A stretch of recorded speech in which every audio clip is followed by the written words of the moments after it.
Bulbasaur. So Bulbasaur is a grass and poison type. It evolves into Ivysaur at level 16 and Venusaur at level 32. Its ability, Overgrow, increases grass move damage by 50% when under 1/3 HP. And it has a pretty good stat distribution of 80 HP, 82 attack, 83 defense, 100 special attack, 100 special defense, and 80 speed. So yeah, Bulbasaur is pretty good. He's very bulky. He can take a lot of hits. He can do a decent amount of damage, except for grass move pools in this game are not super great. And by that, I mean they don't get a lot of moves to use their stats with in general. His strongest move ends up being a 60 base power Razor Leaf, so it's not super great. But his strength comes from that bulk I mentioned. He can stall with a lot of moves.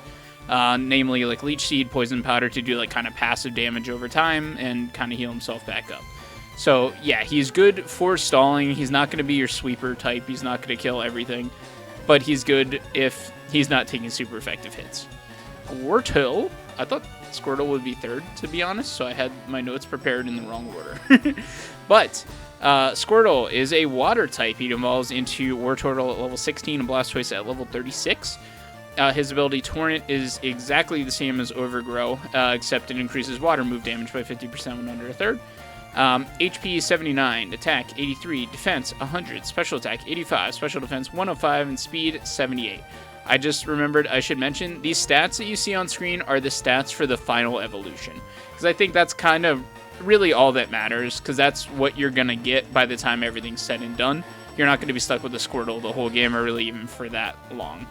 But yeah, Squirtle is pretty good. Blastoise is a bit bulkier than Venusaur, but that does also mean he's a little bit slower. His move pool is a lot worse, though.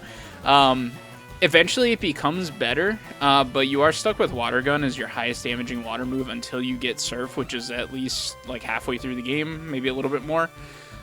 So he is kind of stuck with that for a while. But yeah, he's relatively slow, not the slowest thing in the game by even a margin. He will do extremely good work against the first gym leader, but overall I think he's probably the worst starter, I should say. Mr. Charmander. He evolves into Charmeleon at level 16 and Charizard at level 36. He starts out as a fire type, but upon becoming a Charizard, he becomes fire flying, so he gains an extra type on evolution, which is always nice. His ability Blaze is, again, exactly the same as the other two, but fire-type moves. I think you can figure it out. I'm not going to read the whole description again. Stat-wise, he's got HP of 78, attack 84, defense 78, special attack 109, special defense 85, and speed 100. So as you can tell, he is the damage doer of the trio. He has the highest special attack, which fire benefits from greatly. He is the fastest by a wide margin, 20 points faster than Venusaur, so definitely great. He also has the best move pool. In general, fire types have really good move pools in this game. He eventually gets the fire type move Flamethrower, which does its 90 base power, does a ton of damage to really anything. Naturally, he'll get Wing Attack for flying type moves, and then you can also teach him Fly, which has its utility somewhat, but it's not the best. And early on, he gets Metal Claw to deal with pesky rock types that fire types generally struggle against. So yeah, he is going to be probably the best one if you carry it to late game. Early game is not its friend. Early game is not Charmander's friend, is the best way to say that. Metal Claw helps out a little bit against the first gym leader, but he's going to struggle for the first two. So it's going to take a while for him to come online, but he will eventually. Rattata, he's a normal type. He is kind of the beginning of the trend of early games in Pokemon having a normal type rat of some sort. Rodent, I guess, is the proper term. But he is something. He evolves into Eradicate at level 20. There are two abilities you can have. Either Runaway, which always runs away from wild battles, completely useless in trainer battles because you cannot run away from them. and Guts, which increases damage by 50% when afflicted by a status, such as like poison, paralysis, confusion, burn, whatever. So one of the, you got a 50-50 shot of his ability pretty much effectively being useless. Runaway is really bad, but Guts is great. Guts is a fantastic ability. It lets you put out so much damage. However, Eradicate does not have a lot of damage. Does not have great stats. He has HP 55, attack 81, defense 60, special attack 50, special defense 70, and speed 97. So yeah, his stats kind of suck. The fact that his second or third best stat is special defense is just odd. I can't explain it, but he's super frail with that low HP stat and low defense. He's going to die to anything. If he gets hit by a fighting type move, he's dead.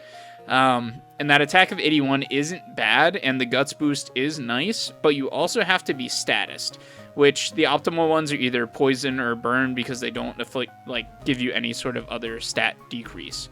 However, like confusion or paralysis do. Yeah, but the biggest problem is that he learns 7 moves total. That's it.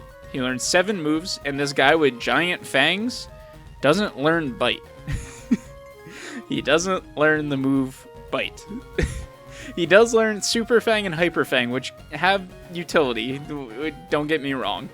I can't remember off the top of my head which one's which, but I believe Super Fang is the one that halves an enemy's HP if it hits, or Hyper Fang, and then Hyper Fang is just a high damage normal type move, which can put out good damage, especially with the Guts boost, but it is also not 100% accurate. So realistically, your most reliable option is to somehow poison your Eradicate, which is not always available to you, and then use Quick Attack because that's the only time you're gonna consistently hit. So like theoretically you can do a lot of damage, but it requires a lot of work for not that much damage, when I could just use, say, Charizard and just use Flamethrower. So Eradicate, I do not really recommend it. If you want to have fun and do like a challenge run, it can be fun that way, but no, it's just not good. Alright, and next up we have Pidgey, our normal and flying type. He evolves into Pidgeotto at level 18 and Pidgeot at level 36. He gets one ability, Keen Eye, which prevents accuracy from being lowered, which can be nice, but not really. It's very infrequent that the enemy will use an accuracy dropping move against you, and half of them are ground type, so half of them don't even hit Pidgey. So it's kind of not too great. Stat-wise, got HP 83, attack 80, defense 75, special attack 70, special defense 70, and speed 91. Pidgeot is kind of just pure mid. He kind of doesn't really do anything. The strongest move he gets is 60 base power wing attack, unless you teach him fly, but again, that's got its niches that I'll get into later, like much later in the playthrough. But he doesn't really do anything. Like, you get like quick attack, and I don't even know if he gets quick attack. I'll pop it on screen if he does, but wing attack is his most reliable damaging move, and it just doesn't do enough coming off of 80 attack. He's like, it'll be fine. He's fine. There's nothing wrong. There's better flying type options that are more fun to use, shall we say. But yeah, I wouldn't fully recommend it, but if you want to use a Pidgeot, be my guest. You're going to be a little disappointed, but he's fine. Mankey. This pig-looking monkey is a fighting type. Evolves into Primeape at level 28, and he has the ability Vital Spirit, which means he cannot be put to sleep. This is useful in general, however, not a lot of Pokemon have sleep moves in this game, and the ones that do are either going to be bug types, ghost types, or psychic types, which either resist or can't be hit by Mankey's fighting type moves, and in the case of psychic types, will just kill you back. So it's not super duper useful, but he is still good. HP wise, got 65 HP, attack 105, defense 60, special attack 60, special defense 70, speed 95. So he is a glass cannon. Primeape is the fastest fighting type in the game. It has good consistent early game damage with Seismic Toss, which does damage based on your level, so it's a very consistent move to use if you don't have a better option. He makes great use of the Brick Break TM, which you get pretty soon into this game. It's before about the 3rd gym, so he can put in some work with that. Regular move pool, not super duper great. And then, like I said, with Vital Spirit, if you know that a sleep move is coming, you can switch into it, and therefore you get a free switch in and all that. But we are going to add Mankey to our team. So I will be looking for one. That is one of the 2 Pokemon we're going to catch here. Because I like Mankey. I like fighting types, and I want to use them. So it's pretty simple. Spearow, a normal flying type, very similar to Pidgey back on the last route. Evolves into Fearow at level 20. Also gets the ability Keen Eye. That's useless for him. I'll explain why in a second. Stat-wise, he has 65 HP, 90 attack, 65 defense, 61 special attack, 61 special defense, and 100 speed. So he is basically Pidgey, but better. A little less defensive with the lower HP and defensive stats, but he does more damage, and he is way faster, and he has much better moves. So yeah, he's just, in my opinion, a better option over Pidgey pretty much always. He also gets to the final evolution to get those max stats way sooner, 16 whole levels before Pidgey gets to Pidgeot. So it's, in my opinion, the better option if you're going to look for a normal flying type in the early game. Keen Eye is literally useless because at level 15, Spearow gets the move Aerial Ace, which is a 60 base power flying type move that can never miss. So as long as you have that on your kit, your accuracy being lowered doesn't matter. So Keen Eye is pretty much useless for Spearow, but overall still a good Pokemon. Caterpie, who starts out as a bug type and eventually, as it evolves, becomes a bug flying type when it reaches its final evolution. It gets to be Metapod at level 7 and Butterfree at level 10.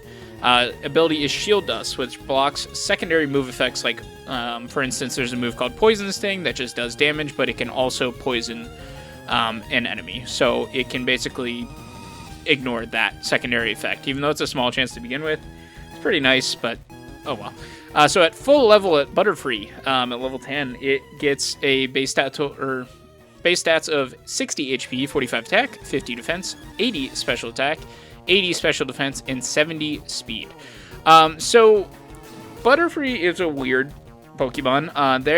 There often exists an early bug-type Pokemon that you can catch in these games and evolve it very early.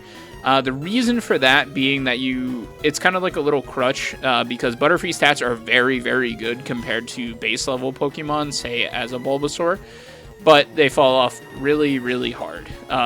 Very, very, very hard. Like, in general, their stats are really bad, but they do pretty good for a while. In the case of Butterfree, it's an interesting Pokemon.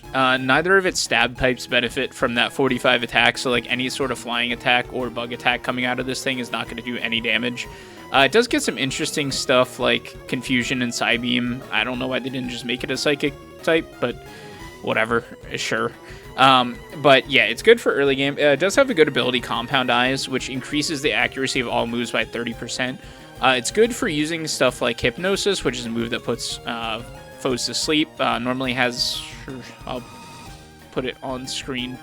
Does he get Hypnosis? It's either Hypnosis or Sleep Powder. I'll put it on screen. I'll put the accuracy on screen. It raises that by about 30%. So therefore, those moves typically have about like 50 or 60 accuracy. So then you're getting like 90 accuracy Hypnosis, which can be nice. It's pretty useful because Butterfree is, again, really fast for that part in the game. So you can usually outspeed things and put them to sleep. But yeah, that's about it. It falls off hard. There's no real reason to use it long term. There are better bug types later if you want to use a bug type. I wouldn't recommend it. Weedle, it is a bug poison type, and it remains as such throughout its entire evolution, does not change. Becomes Kakuna at level 7 and Beedrill at level 10. It also has the ability Shield Dust, and stat-wise, it's fairly similar. It has 65 HP, 80 attack, 40 defense, 45 special attack, 80 special defense, and 75 speed. So it's pretty much the same except swap special attack and attack. But he is really worse than Butterfree in kind of any conceivable way. His move pool is horrible, as is pretty common in these Gen 1 games. The highest consistent bug damage that he gets is Twin Needle, which does 25 damage twice, so a 50 damage move. He doesn't get a poison move at all, so you cannot naturally use that secondary typing at all. So it's just not great. If he gets hit by any sort of physical move, he's gonna die. So like a rock type move that's super effective, he's gone. You can maybe survive like a fighting type attack. Normal type attacks, he's probably gone too. So he really just has less utility than Butterfree overall. So if you're gonna pick one, pick Butterfree, but honestly don't pick either at all. So I wouldn't recommend either. When he becomes Beedrill, he gets Swarm, which is the same as like the starter abilities like Overgrow, Torrent, Blaze, but it works for bug type moves, which again is just Twin Needle for him. I did also lie. He does get a poison move to start, Poison Sting. After that, does not get a poison move. So it's literally 20 base power Poison Sting, maybe 10, I forget, in this game. But then after that, you get no other poison moves, which is pretty Pikachu. Would you look at that? Pikachu is an electric type. He does have a pre-evolution in Pichu, but you cannot get Gen 2 and onward Pokemon in this game until after you beat the game. So that is not relevant here. He does have an evolution in Raichu that you get via a Thunderstone. Ability-wise, he just has Static, which has about a 30% chance to paralyze a foe after being hit by a contact move, meaning something like Tackle, Quick Attack, something like that. Stat-wise, Raichu has 60 HP, 90 attack, 55 defense, 90 special attack, 80 special defense, and 100 speed. He is very, very good. So early on, Pikachu learns Thunder Wave and Quick Attack for good utility and just quick damage. And Pikachu also gets Thunderbolt at level 26, which you do want to wait. What am I trying to say? You do want to wait for that before you evolve Raichu, because much like every other stone evolution in the game, they kind of just stop learning moves after you evolve them for some reason. I don't know why. But Pikachu does get Thunderbolt at level 26, and it's one of the best moves in the game, so absolutely wait for that.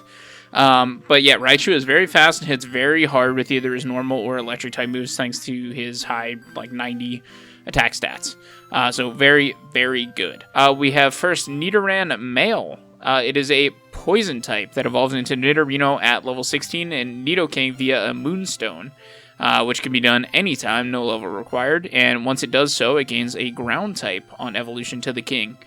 Every stage has the same ability, which is Poison Point, which poisons enemies on contact. It's a 30% chance, kind of like Static that Pikachu had. So while it isn't a version exclusive, it is way more rare in LeafGreen than it is in FireRed. So FireRed, you have a 14% chance to find it and only a 1% chance in LeafGreen. Stat-wise, Nidoking has about 81 HP, 92 attack, 77 defense, 85 special attack, 75 special defense, and 85 speed. This thing is insane. For the point in the game that you get it, it is absolutely insane, and it is good throughout the entire game. So like naturally it gets like moves like Double Kick, and even like Poison Sting coming from 92 attack is pretty okay. And it can learn pretty much like every move in the game. I'm talking it can learn Surf, Earthquake, Thunderbolt, Flamethrower, literally anything. But it hits extremely hard for the point in the game that you can get it. We're about to get a Moonstone pretty soon, and level 16 you're right there anyway. So it is an extremely good Pokemon for this point in the game. It's faster than pretty much everything you're going to come across for a while. And it'll two-shot most things, even with just, like, Tackle. Or I think it gets Scratch, actually. But yeah, extremely good Pokemon throughout the whole game. It might fall off a little bit toward the end game. Is Nidoran Female. Pretty much everything is the same for this one as Nidoran Male, except for it evolves into Nidorina at 16, and then Nidoqueen with a Moonstone. Same ability, Poison Point as well, and then its odds of finding it are the opposite of Nidoran Male. It's 14% LeafGreen, 1% FireRed. So stat-wise, Nidoqueen is the bulkier of the two, with 90 HP, 82 attack, 87 defense, 75 special attack, 85 special defense, and 76 speed. So it's a little bit slower and doesn't hit as hard, but it is bulkier. For that reason, Nidoking is just the better option. Nidoqueen isn't bulky enough for you to use it as a bulky Pokemon, really. So you might as well just use Nidoking. It's just better. It just hits harder. They learn the same moves. It's just better. Jigglypuff, currently a normal type, in the future would become the new type Fairy Gen 6 post. Evolution-wise, it does have a pre-evolution like Pikachu that came in Gen 2 Igglybuff that evolves via friendship. Again, that cannot happen until the post-game, so we don't got to worry about that. But it does evolve also with a Moonstone into Wigglytuff. Ability-wise, it has Cute Charm, which is, again, the same as like Poison Point or Static, but instead it inflicts Infatuation, which is honestly pretty much the same thing as like Confusion or Paralysis. It just gives a chance to make the other Pokemon just not move as effectively. But it can only work on the opposite gender, so it just kind of doesn't work half the time. But yeah, it's not a super great ability, but oh well. Stat-wise, it has a massive 140 HP stat, 70 attack, 45 defense, 75 special attack, 50 special defense, and 45 speed. This thing is poopy butt. It wants to be a tank, and it kind of is with the high HP stat, but it just gets shredded, really, by anything. It'll melt to any fighting type move. It's so slow. You're not going to outspeed hardly anything, especially fighting types in general are just going to melt you. They're faster than you. It's just not good. It really gets no like impressive moves aside from Hyper Voice, which is like a 90 base power normal type move, but you have to wait until level 44 to evolve Jigglypuff because, like I said about Stone evolutions in this game, they don't get really any moves after they evolve. So you have to level up Jigglypuff to level 44, which is going to be near the end of the game, if not at the end of the game. And then you get rewarded with Hyper Voice on 70 attack. So it's just not worth it. It can be helpful early game if you just need it to wall something out, but it's just not good overall, unfortunately. Magikarp is a water type who evolves into Gyarados at level 20, eventually gaining the flying type when he does evolve into Gyarados. Initially, he has the Swift Swim ability, which raises the Pokemon's speed in the rain condition, which we have not seen yet, but there are weather conditions in this game that I'll go over when we do see them. Upon evolution, he gets probably one of the best abilities in the game with Intimidate, which lowers the foe's attack by one stage when the user switches in. So like if I throw Gyarados in, it just lowers, say, Mankey's, or you saw Ekans do it earlier to Veginold, so it just lowers the opponent's attack, and it can be done infinitely if you keep switching out. It's not just once per battle.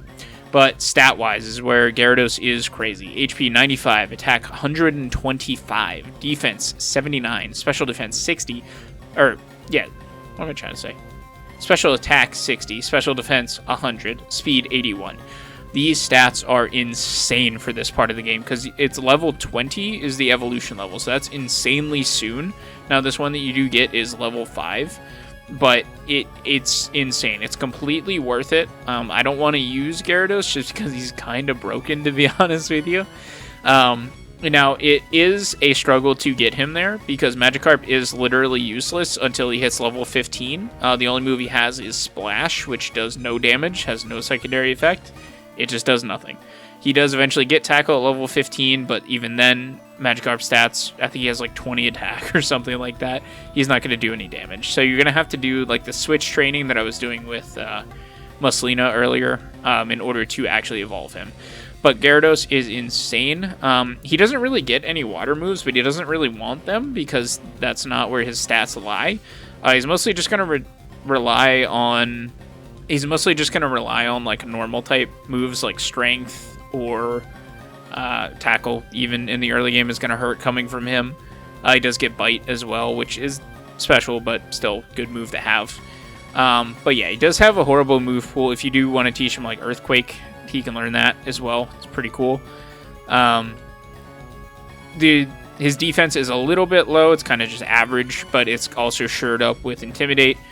Special defense is incredible. Excuse me, I had to cut out a cough there.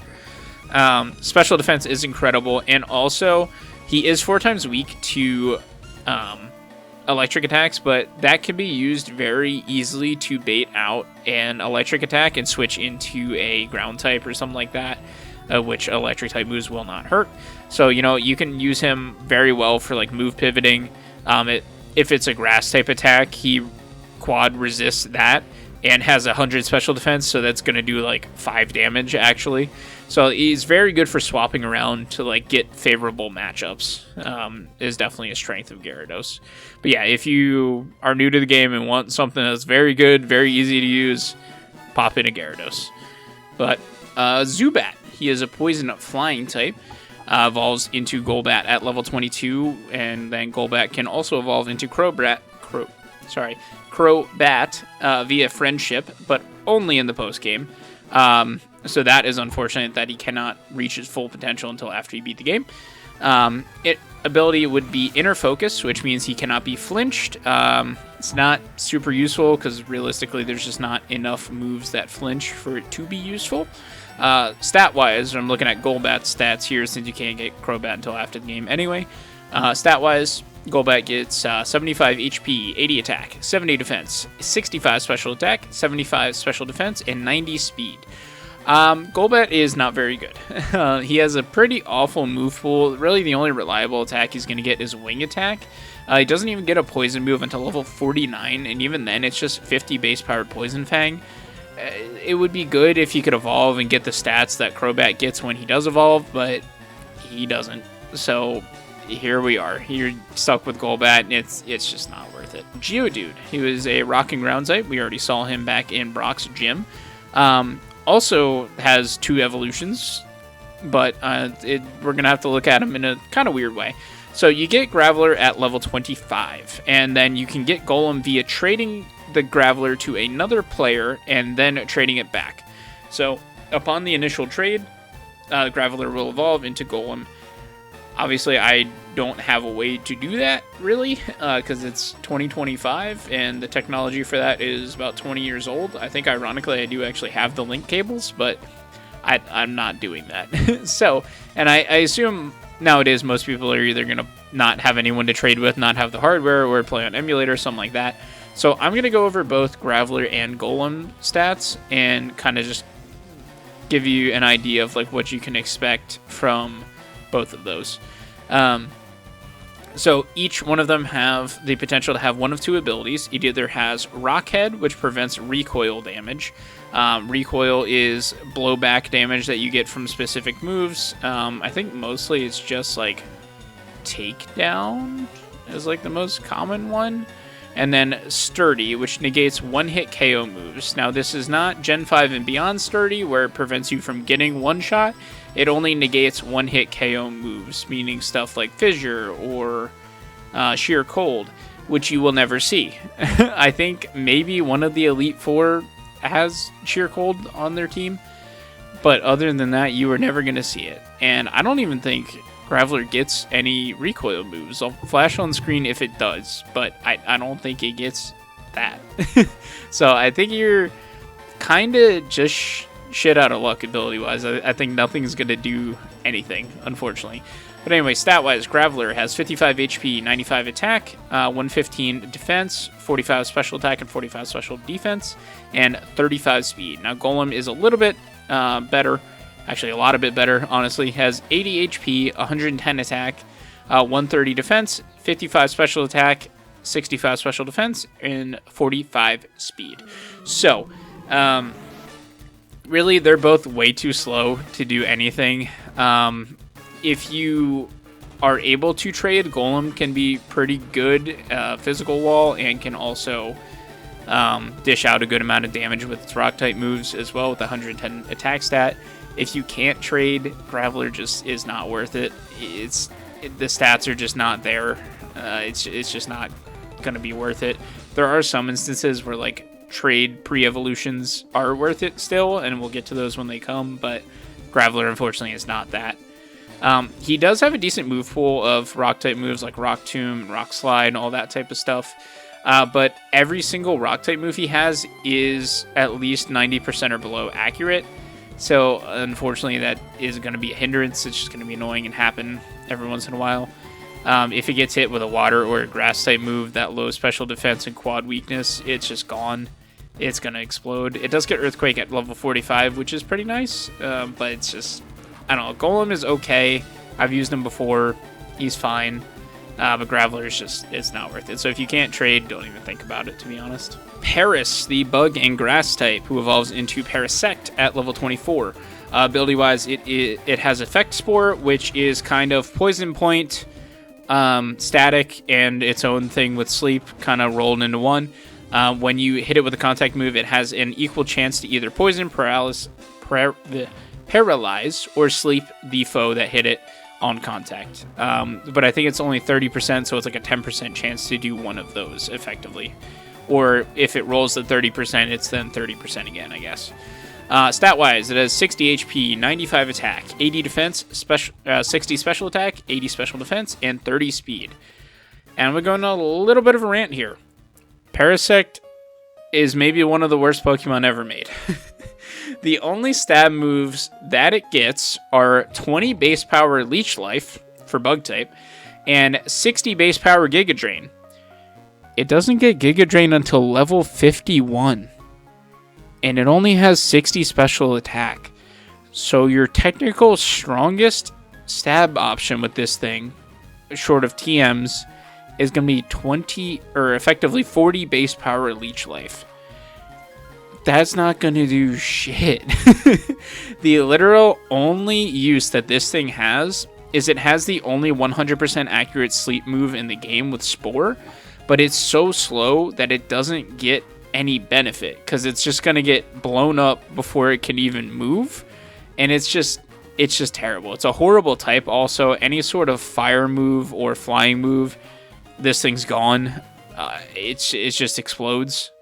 It has decent bulk if it doesn't get hit with a super effective move, but it's so easy to do that that it's really just going to explode. This thing is awful. Please never use this for my sanity and for yours. Clefairy, who is a normal type, also a fairy in the future like Jigglypuff. It does have a pre-evolution like Jigglypuff called Cleffa, which is friendship, but also post-game only. Don't have to worry about that.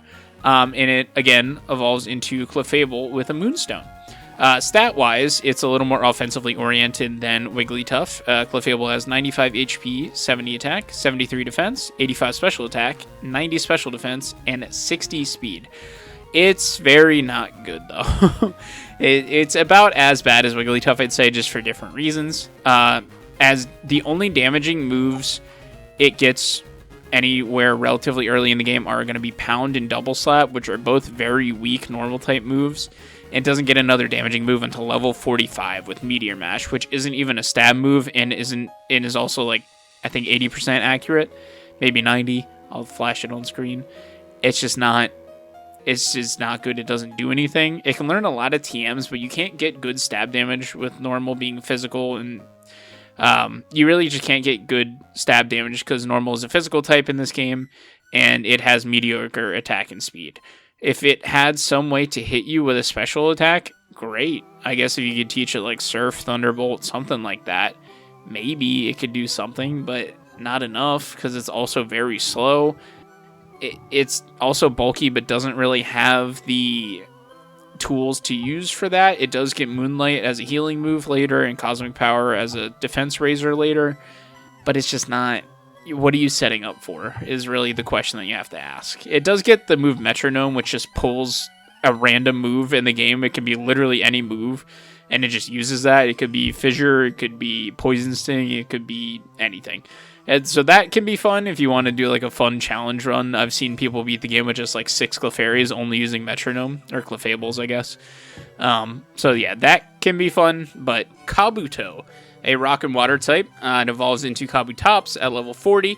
Kabutops has HP of 60, attack of 115, defense 105, special attack 65, special defense 70, and speed 80. He has decent attack and defense, but he doesn't really get any moves until he gets Slash when he evolves at level 40. He doesn't get any water moves, but that isn't too big of a deal because his special attack is kind of garbage, so like it's not really going to do much. Surf can still hit hard just because it's a high base power, but it's not going to do much. That Slash will hurt, but it's not stab, so it can only really do so much. Maybe we get lucky with a crit, but that's going to be your main attacking option with him, and it's just not going to be worth it. I guess you could teach Rock Tomb to him theoretically, but I don't know. It doesn't feel worth it. Speed is okay, so like, you know, it's not awful, but it's not great.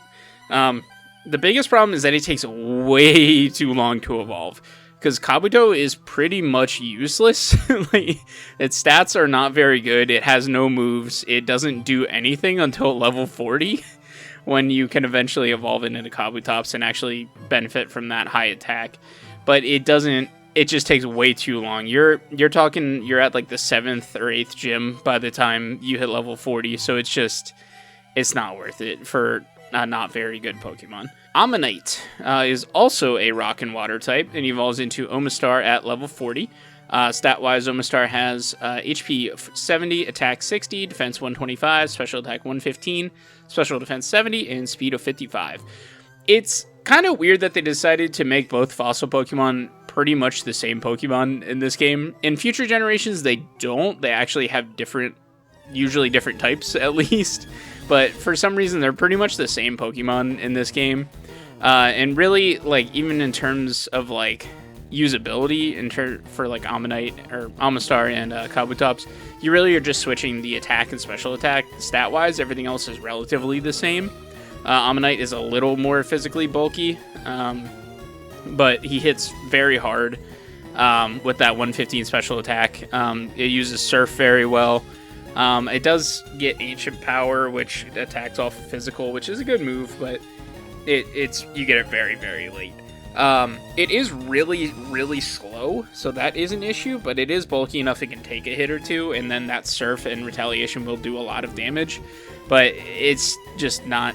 It's still the same issue as Kabuto, where it takes forever to do anything. Ammonite is garbage, and he doesn't do anything until level 40, or when you get Surf, which is around the same time, so it's just not good. There's much better options for water types before that. Ekans, and these two Pokemon coming up are our first example of pure version exclusives. So Ekans, the snake Pokemon here, you can only obtain him in Fire Red. You cannot find him anywhere in Leaf Green. So if you want an Ekans and you have Leaf Green, you're going to have to trade it somehow. So he is a pure poison type. He evolves into Arbok at level 22. Arbok stat-wise has 60 HP, 95 attack, 69 defense, 65 special attack, and 79 special defense, and speed of 80. It's not very good. He has a very putrid move pool and mediocre stats. I did write the word putrid in my notes here. Its best poison type move that it gets naturally is 40 base power acid at level 38. At level 38, it gets a 40 base power move, and that's the best it gets naturally.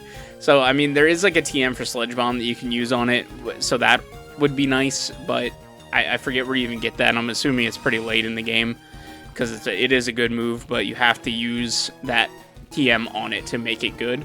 It does make good use of the Strength HM later on with that high attack, but still, again, there's better options for that. You might as well just use Gyarados if you're going to rely on a Strength HM. I know they're different types, but Gyarados is the better type too. The strongest move it does get is Bite, which is a Dark type move, which in this game uses your special attack stat. So 65 special attack, non-stab Bite, that's not doing really anything. But even if you do super power it up with some good moves, its speed is not good enough to do enough, and it's pretty squishy overall, like 69 defense, 79 special defense, and 60 HP. You're not tanking all that much before you go down, especially with that HP stat. So overall, Arbok, not super great. I'm not a fan. Sandshrew. He is a pure ground type, evolves into Sandslash at level 22. HP 75, attack 100, defense 110, special attack 45, special defense 55, and speed 65. It is always weird to look at Sandslash's speed stat. I always think it's way faster than it actually is. I think it's because it's like a hedgehog. It's realistically an armadillo, but it looks like a hedgehog with the spines. So I think I'm like, oh, it's Sonic. It must be fast. But no, it's 65 speeds. That's pretty middling. That's pretty not good. The attack and defense is really nice. It can do some damage when it gets Slash at level 24. So as comparison to Kabutops not getting until 40, it gets a 70 base power move at level 24, which is pretty nice. But the only damaging ground type move it actually gets naturally is 15 base power Sand Tomb at level 52. Now, Sand Tomb does have that like passive damage effect, but 15 base power, what are you doing with that? What are you doing with that? Similar to Arbok, it can be shored up with some TMs like Earthquake, Strength, Dig. Yeah, it can be shored up a little bit, but it's really not worth it because it's so slow. And any water or grass type is going to obliterate it with that 55 special defense stat. So it's just not worth it overall. First, two Pokemon to talk about. We have two more version exclusives. First one being Oddish, a grass and poison type, evolving into Gloom at level 21 and Vileplume via a Leaf Stone. It does also have a secondary final evolution, Blossom, via Sunstone from Gloom, but that is post-game only as that is a Gen 2 Pokemon. So Oddish Vileplume's interesting. Stat-wise, it has 75 HP, 80 attack, 85 defense, 100 special attack, and 90 special defense and 50 speed. So it's a pretty decent alternative to Venusaur because it does also get like Poison Powder and Sleep Powder and all that. Attacking move-wise, it really only gets Acid and Petal Dance. Petal Dance is very nice. 70 base power coming off 100 special attack is going to hurt a lot. So if you didn't pick Venusaur and are looking for like a pretty bulky grass type, I'd say it's a pretty good option. Not fantastic, but pretty good nonetheless. Bellsprout, who is a LeafGreen exclusive. It is also a grass poison type. Actually, I'm going to flash it on screen. Well, it's going to be on screen. Bellsprout might just be a grass type. I know Weepinbell and Victreebel are grass poison, but it evolves into Weepinbell at level 21 and Victreebel with the Leaf Stone. So much like all the version exclusives, it is really just like the opposite of Vileplume in a way. In the sense that he is more just like offensive based instead of a bulkier type. But I find that to be worse in his case, as he has about 80 base HP, 105 attack, 65 defense, 100 special attack, 60 special defense, and 70 speed.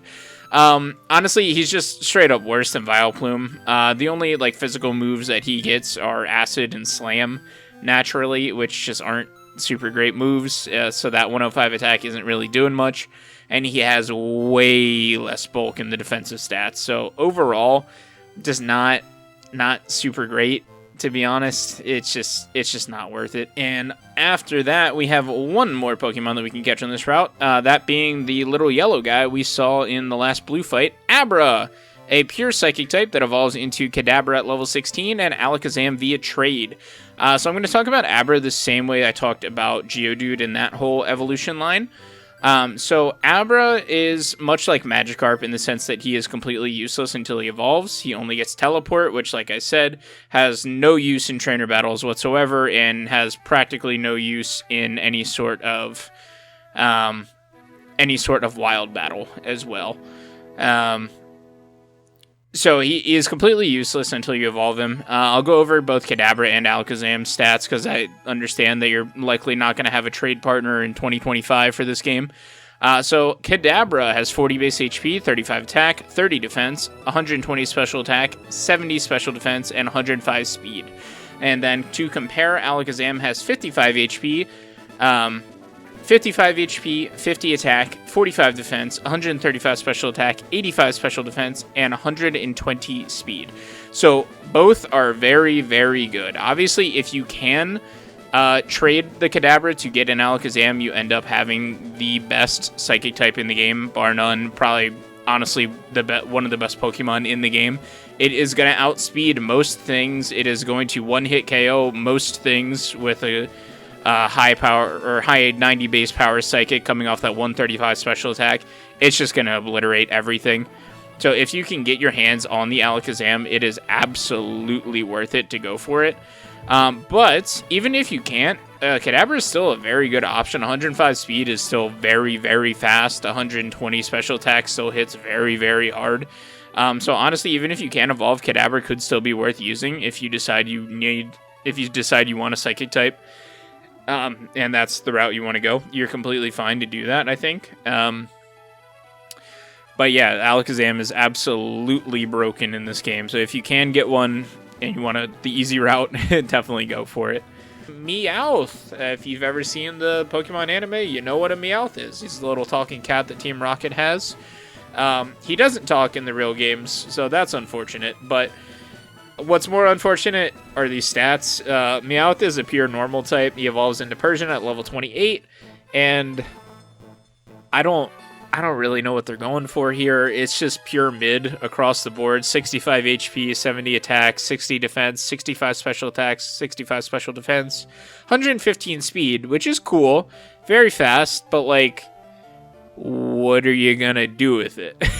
The best move you have for most of the game is going to be Payday, which is 60 base power after stab, normal type move. He also gets Bite, but with 65 special attack, what is that going to do at 40 base power? What are you going to do with that? Eventually, you do get Slash and Fake Out, which are pretty cool. Fake Out's a really unique move that it's just free damage because your opponent cannot move the turn you use it. It is very weak, but it is nice.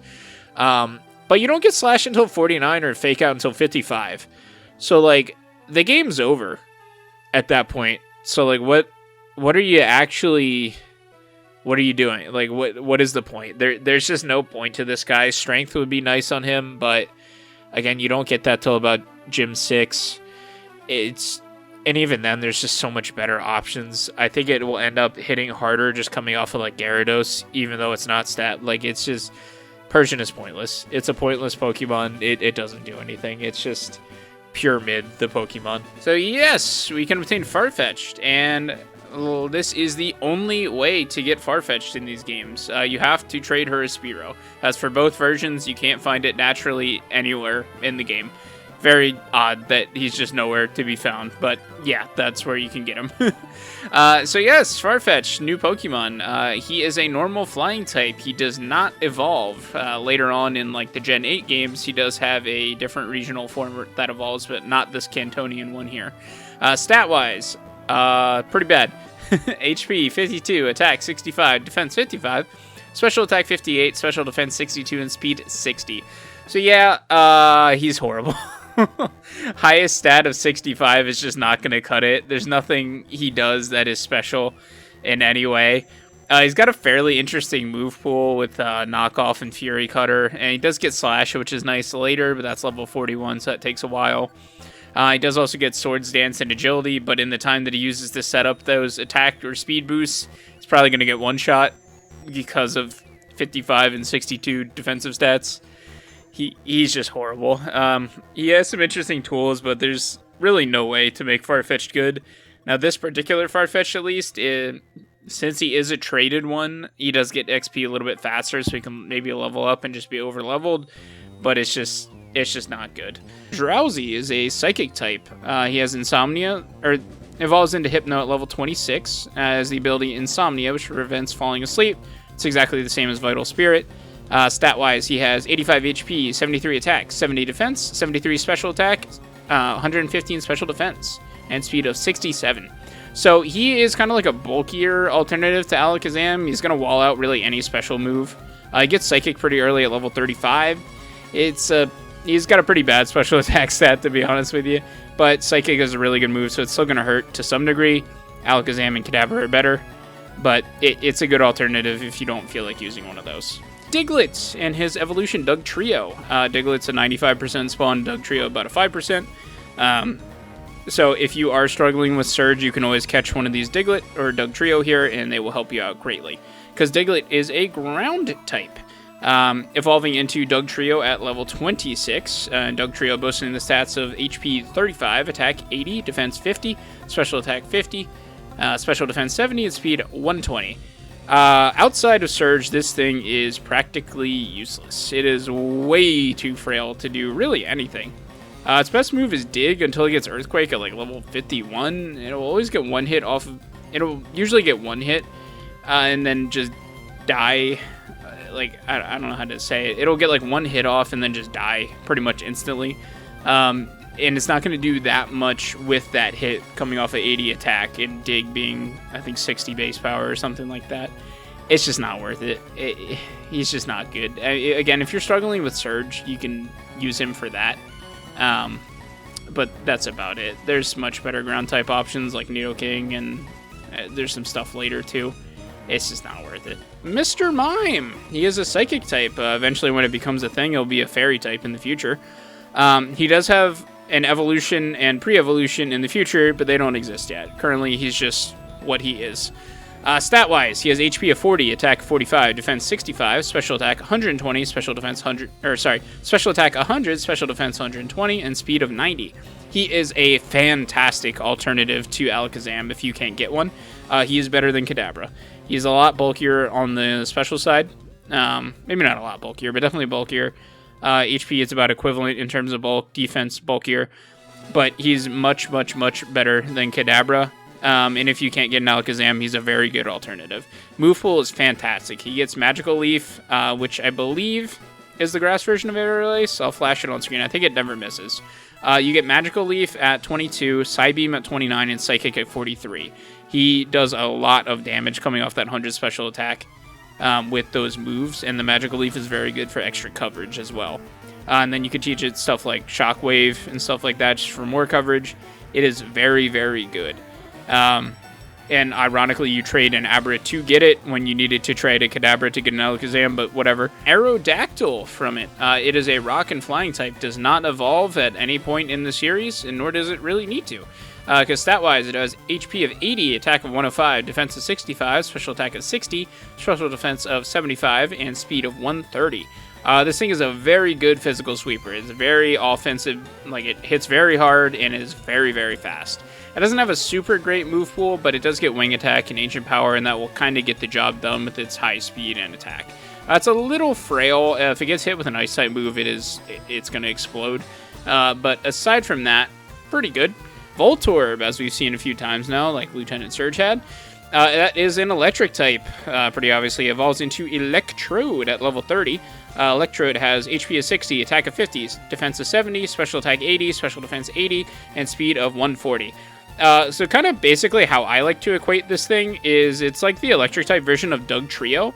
It'll usually move first, but not do enough damage to really do anything before dying.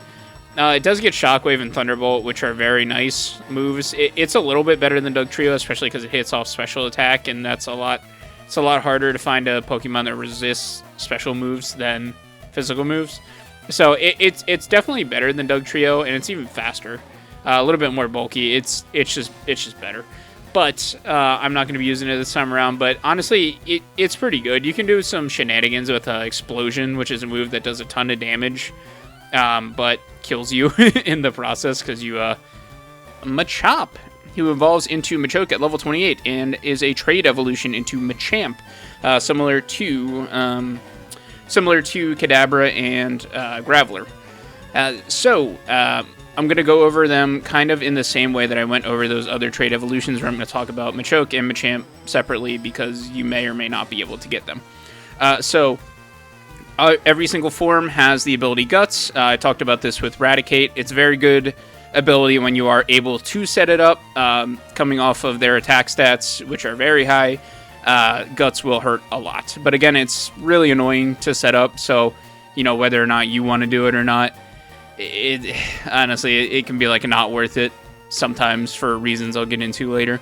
But first off, Machoke has HP of 80, attack 100, 70 defense, 50 special attack, and 60 special defense, and 45 speed. And then Machamp has 90 HP, 130 attack, 80 defense, 85 special attack, and 55 speed.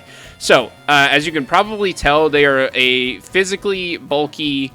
actually missed Machamp's special defense. I don't have that here, but I know it's comparable to Machoke, so it'll be on screen, but I didn't say it. But anyway, as you can tell, they're kind of meant to be physically bulky attacking powerhouses. Obviously, they're very slow, with Machamp only having 55 speed with that 130 attack, with Guts Boost will hurt a lot. So if you're okay with using slow Pokemon, then it can be pretty worth it if you're able to trade. Honestly, Machoke is not super worth it. That 45 speed and 100 attack is not going to be doing a lot.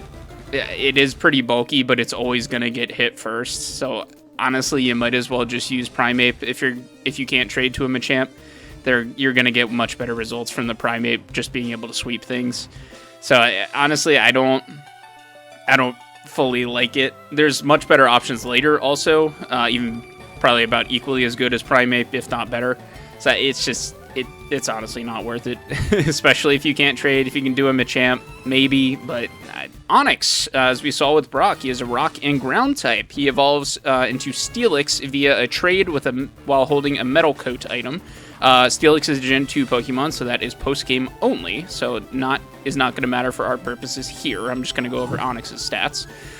The only two abilities it gets is similar to Geodude, where it gets Rockhead, which is no recoil moves, or no recoil from moves, and Sturdy, which is no one-hit KO moves, which is very bad in this game until Gen 5. I'm going to go over these stats. This is not a typo. These are its stats. It has 35 HP, 45 attack, 160 defense, 30 special attack, 45 special defense, and 70 speed. What the fuck is this? What the hell is this? What is this? What is this? It's just horrible stats. It has a horrible move pool. Like, okay, real freaking funny, guys. Like, you give the giant rock stake 45 attack and 35 HP. What is this? Why? Why does this exist? Like, this Onix is one of my least favorite Pokemon because why does this thing have less attack than I think Spinarak? I'll put it on screen, but it's like some bug Pokemon it has less attack than. It just doesn't make sense, especially because in Gen 1, this is meant to be a fully evolved Pokemon. Steelix didn't exist. Steelix is actually pretty good because it gets that Steel typing when it evolves, and its stats are a bit better. Onix is dog. It does nothing. You throw it out there, it can take hits, it doesn't do anything, but it can't take special hits because any water or grass type move is going to one-shot it. And even to that effect, like, a low kick is going to do 60% because it's heavy as shit, too. Why does this exist? Vulpix. Vulpix, also a fire type, evolves into Ninetales with a Firestone. Ability-wise, only gets Flash Fire. I just explained it. I'm not going to go over it again. Stat-wise, 73 HP, 76 attack, defense 75, special attack 81, and special defense 100 and speed 100. So not quite as good as Arcanine, doesn't hit as hard, but it is a bit faster. It gets Flamethrower way earlier, specifically at level 29 as a Vulpix, and it gets good status moves in Will-O-Wisp and Confuse Ray. So it has more like utility than Arcanine as opposed to just raw damage. So it has its usage. I would say Arcanine is better, but it's still good, and for that reason, I'm going to use it. Growlithe, he is a fire type, evolves into Arcanine with use of a Firestone. He gets two abilities, potentially. He can either have Intimidate, which, like I've talked about earlier with Gyarados, will lower the opposing Pokemon's attack on switch-in, and you can do that infinitely. And he also can get Flash Fire, which means he cannot be damaged by fire moves, and it actually increases his own fire move power if hit by one. So pretty nice either way. Intimidate's definitely better, but Flash Fire is still pretty good. Just for like setting up with that. Stat-wise, very, very good. He has 90 HP, 110 attack, defense of 80, special attack of 100, special defense of 80, and speed of 95. He is a very, very good Pokemon. Those stats are absolutely crazy. Like, the lowest one is 80. Are you kidding me? Really, any type of attack is going to work well. He's got with those two high attacking stats of over 100. It's fairly bulky, not super duper special in that department, but pretty good. His move pool is kind of bad. He doesn't get Flamethrower or Extreme Speed until about level 49. He has to deal with Flame Wheel until then. It's not super great. Extreme Speed is like a buffed version of Quick Attack. It has 80 base power and has a higher level of priority, so it'll move faster even than Quick Attack. And Arcanine is like one of my top 5 designs of all time. I don't usually do this for the bios, but I'm going to put Arcanine on screen right now as well, just because I wanted you to see what he looks like. I just love dogs, and he just looks sick. I like Growlithe, too. He's a good boy. But yeah, super great Pokemon. Obviously, I can't use it because we're in Leaf Green here. Doduo, who is a normal flying type, evolves at level 31 into Dodrio. He comes with 2 abilities, either Runaway, which, like I said, is a 100% chance to run away from wild Pokemon, but is useless in trainer battles, or Early Bird, which is effectively just a worse version of like Insomnia or Vital Spirit. It just halves the amount of turns that you are asleep when you are put to sleep. So, like, when you're put to sleep, it sets, like, you will be asleep for 3 turns. Like, that's a predetermined value. It just halves that number and rounds down. So, like, it goes from 3 to 1, effectively. So, stat-wise, Dodrio has 60 HP, 110 attack, defense 70, special attack 60, special defense 60, and speed of 100. Like I said, I'm going to catch this for the team. It's best to delay its evolution of level 31 to level 37 because it goes Drill Peck at that point, which is an 80 base power, 100% accurate flying move, which is very, very nice. Dodrio does still get it, but not until 47, so you might as well wait, honestly. Yeah, you might as well just wait. So effectively, Dodrio is just the objectively better version of Fearow. It has relatively the same bulk numbers, actually more defense, but worse, slightly worse by like 5 points or less HP in special defense and special attack. And it is the same speed and has 15 more attack. So it is literally just the better version of Fearow. There's no ifs, ands, or buts about it. There's no reason to use Fearow if you want to go ahead and use Dodrio. Fearow's still good. Eevee is a normal type. He can evolve into various different things, like I was saying last time. Predominantly in this game, it can evolve into Vaporeon with a Water Stone, Jolteon with a Thunderstone, and Flareon with a Fire Stone.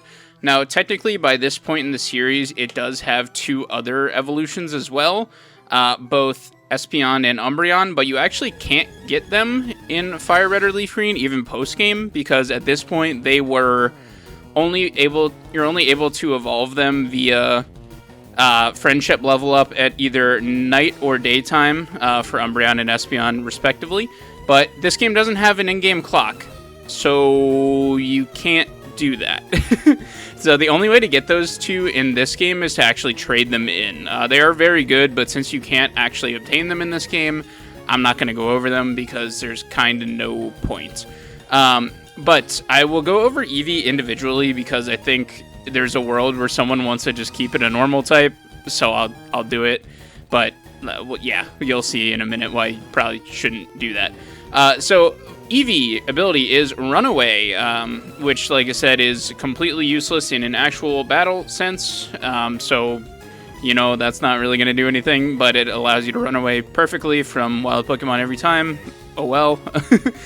So HP has HP of 55, attack of 55, defense of 50, special attack 45, special defense of 65, and speed of 55. So yeah, it's very much so a unevolved Pokemon, so there is kind of absolutely no point for you to not evolve him, but if you want to, you can, I guess. I wouldn't recommend it, but yeah, you should probably just evolve him. Vaporeon, his ability is Water Absorb, which is very nice. It means he heals when he gets hit by a Water-type move. So if you can predict switching into a Water-type move, like if you have a Fire-type out before him and, you know, can predict the enemy's going to use a Water-type move, you can switch him in and get healed from that, which is very nice. It also means he can't be hurt by Water-type moves, so also very, very nice with that in mind as well. But stat-wise, it has HP of 130, attack of 65, defense of 60, special attack of 110, special defense of 95, and speed of 65. So Vaporeon is the bulky of the evolutions. So it mostly is meant to take hits, which it does extremely well. But it also can hit very hard with the likes of like Surf and Ice Beam with that 110 special attack. But it is pretty slow, so you're mostly using it for a wall, especially with that Water Absorb caveat as well. But yeah, it's a very good option if you don't want to use any other water type. It's very good. And you can evolve it whenever because it has Water Absorb, or because it evolves with a Water Stone, so you can evolve it at any level. And it really is just kind of useful, like always, I guess is what I'm trying to say. Like, because its best moves are learned via HM and TM, it doesn't really matter when you evolve it. It will get like Water Gun on evolution, I know. So, you know, it's a very good option no matter what. Jolteon. Jolteon is an electric type, and it gets the ability Volt Absorb, which is the exact same thing I said with Water Absorb, but obviously it does it with electric type moves. So it's very nice for pivoting, and it it gives you an immunity that you wouldn't normally have on an electric type. HP-wise, it has 65 HP, attack 65, defense 60, special attack 110, special defense 95, and speed of 130. So this is the sweeper one. It is extremely fast. I'd probably say one of the fastest Pokemon in the game. I'd have to check on that, but I know it's definitely up there, because that is very, very fast. So that is definitely a plus for it. Hits extremely hard with Thunderbolt. But it does need a TM for that, because it only learns Thunder Shock and Thunder naturally, which Thunder Shock is weak and Thunder is inaccurate. So I'd say give it the Thunderbolt TM if you are going to go that route. But if you do, it will hit extremely hard, very fast. It will probably die if it doesn't kill anything, though. So, you know, a little rough with that. But, you know, we move. It's a good Pokemon, not super fantastic, but still good. Flareon, the fire type, its ability is Flash Fire, which, like I said in the last part with Growlithe and Vulpix, it's immune to fire type moves, and then will also get a fire type move boost from that. Stat-wise, its HP is 65, attack of 130, and defense of 60, special attack of 95, and special defense of 110. So, like, oh, and speed of 65, excuse me. Almost forgot. So this Flareon is the confusing one. It has 130 attack, but it can't use it well because fire-type moves in this game are always special. So it just has a ton of wasted stat points that it really could use for its special attack stat, which granted is good. Or, honestly, even its speed stat is kind of where it would want that more, because it is very slow. It's as slow as Vaporeon, but is meant to hit things rather than take hits. So it's very odd. I don't know. It becomes better in later generations when there are physical fire-type moves, but for now, it just doesn't do anything. Like, I don't know. It's a decent special attack with not enough speed to make that decent special attack workable, if that makes sense. It's kind of pointless. You might as well just do the other ones and get like a Vulpix or a Growlithe, depending on what, you know, mode you're playing, or if you have a Charmander, there's no reason to not just use that instead. Dratini is a Dragon-type Pokemon that eventually becomes a Dragon-flying type when it gets to its final evolution. It evolves into Dragonair at level 30, Dragonite at level 55. As a Dratini and Dragonair, it has the ability Shed Skin, which is a 1/3 chance to clear status at the end of every turn that you have a status. And then when it becomes a Dragonite, it gets the Inner Focus ability, which we already went over, is that you can't be flinched. Stat-wise, HP of 91, attack of 134, defense of 95, special attack of 100, special defense of 100, and speed of 80. This thing is insane. It is insanely good. It's the first of a like an archetype of Pokemon called Pseudo-Legendaries, which is just evolution lines that aren't legendaries that get a total of 600 base stats at least. It is incredibly strong. It will do good work with any, attack that you give it. Uses Strength, Earthquake, Thunderbolt, Ice Beam, Dragon Claw, Brick Break. It doesn't matter. Those attacking stats are insane. Plus, it's incredibly bulky too. It's insane. The only bad thing is that the level 55 evolution won't really come until after post-game unless you grind, because it is very high and that's kind of beyond like the final fight levels. But it is an insane Pokemon. There's literally nothing wrong that you can do with it. You can use it any which way you want. It will be good. Scyther, who is not on my list because it is a FireRed exclusive. It is a bug and flying type. It does have an evolution into Scizor with a Metal Coat trade, but that is a Gen 2 Pokemon, so post-game only. Ability-wise, it just has Swarm, which we know from Beedrill is like the Fire-type version of Blaze, Torrent, and Overgrow, where it just gets a 1/3 boost to bug moves or 50% boost to bug moves at 1/3 or lower HP. Stat-wise, HP of 70, attack of 110, defense of 80, special attack of 55, special defense of 80, and speed of 105. This thing is kind of what Beedrill wants to be. It's got great attack and speed. It has okay bulk. It could take a hit or two, realistically, unless it gets hit with a Rock-type move, then it's pretty gone. It also is kind of like the better version of Kabuto as well, where it gets Slash at 26 and Wing Attack at 31. It's definitely one of the better bug types in the game. It doesn't really get any bug type moves, unfortunately, because those kind of just don't exist in this game for some reason. But it is a very solid Pokemon. And then when you are able to evolve it into Scizor in the postgame, Scizor is incredible. It's a bug steel type. It just hits very, very hard. It's very good. But Pinsir, also a bug type, not flying. It does not evolve at any point. And ability-wise, it has Hyper Cutter, which means its attack cannot be lowered. So basically, it means it's like immune to Intimidate or Growl or that type of stuff. Stat-wise, HP is 65, attack of 125, defense 100, special attack 55, special defense 70, and speed of 85. So it's pretty much like the stronger, more physically bulkier version of Scyther. It literally does not get any bug moves. It gets like good fighting type moves like Revenge and Brick Break. I would say Scyther is better, but Pinsir is pretty good too if you want to use a bug type, but you're not really going to even be using it as a bug type. So like, if you want fighting type coverage, just use a fighting type. I don't know. It's a weird Pokemon, but it's pretty good. Porygon. Porygon is a normal type. He evolves into Porygon 2 via a trade with while holding the upgrade item, but that is a Gen 2 Pokemon, so post-game only. It also does eventually have a second evolution of the Porygon Z in the future generations, but that does not exist yet.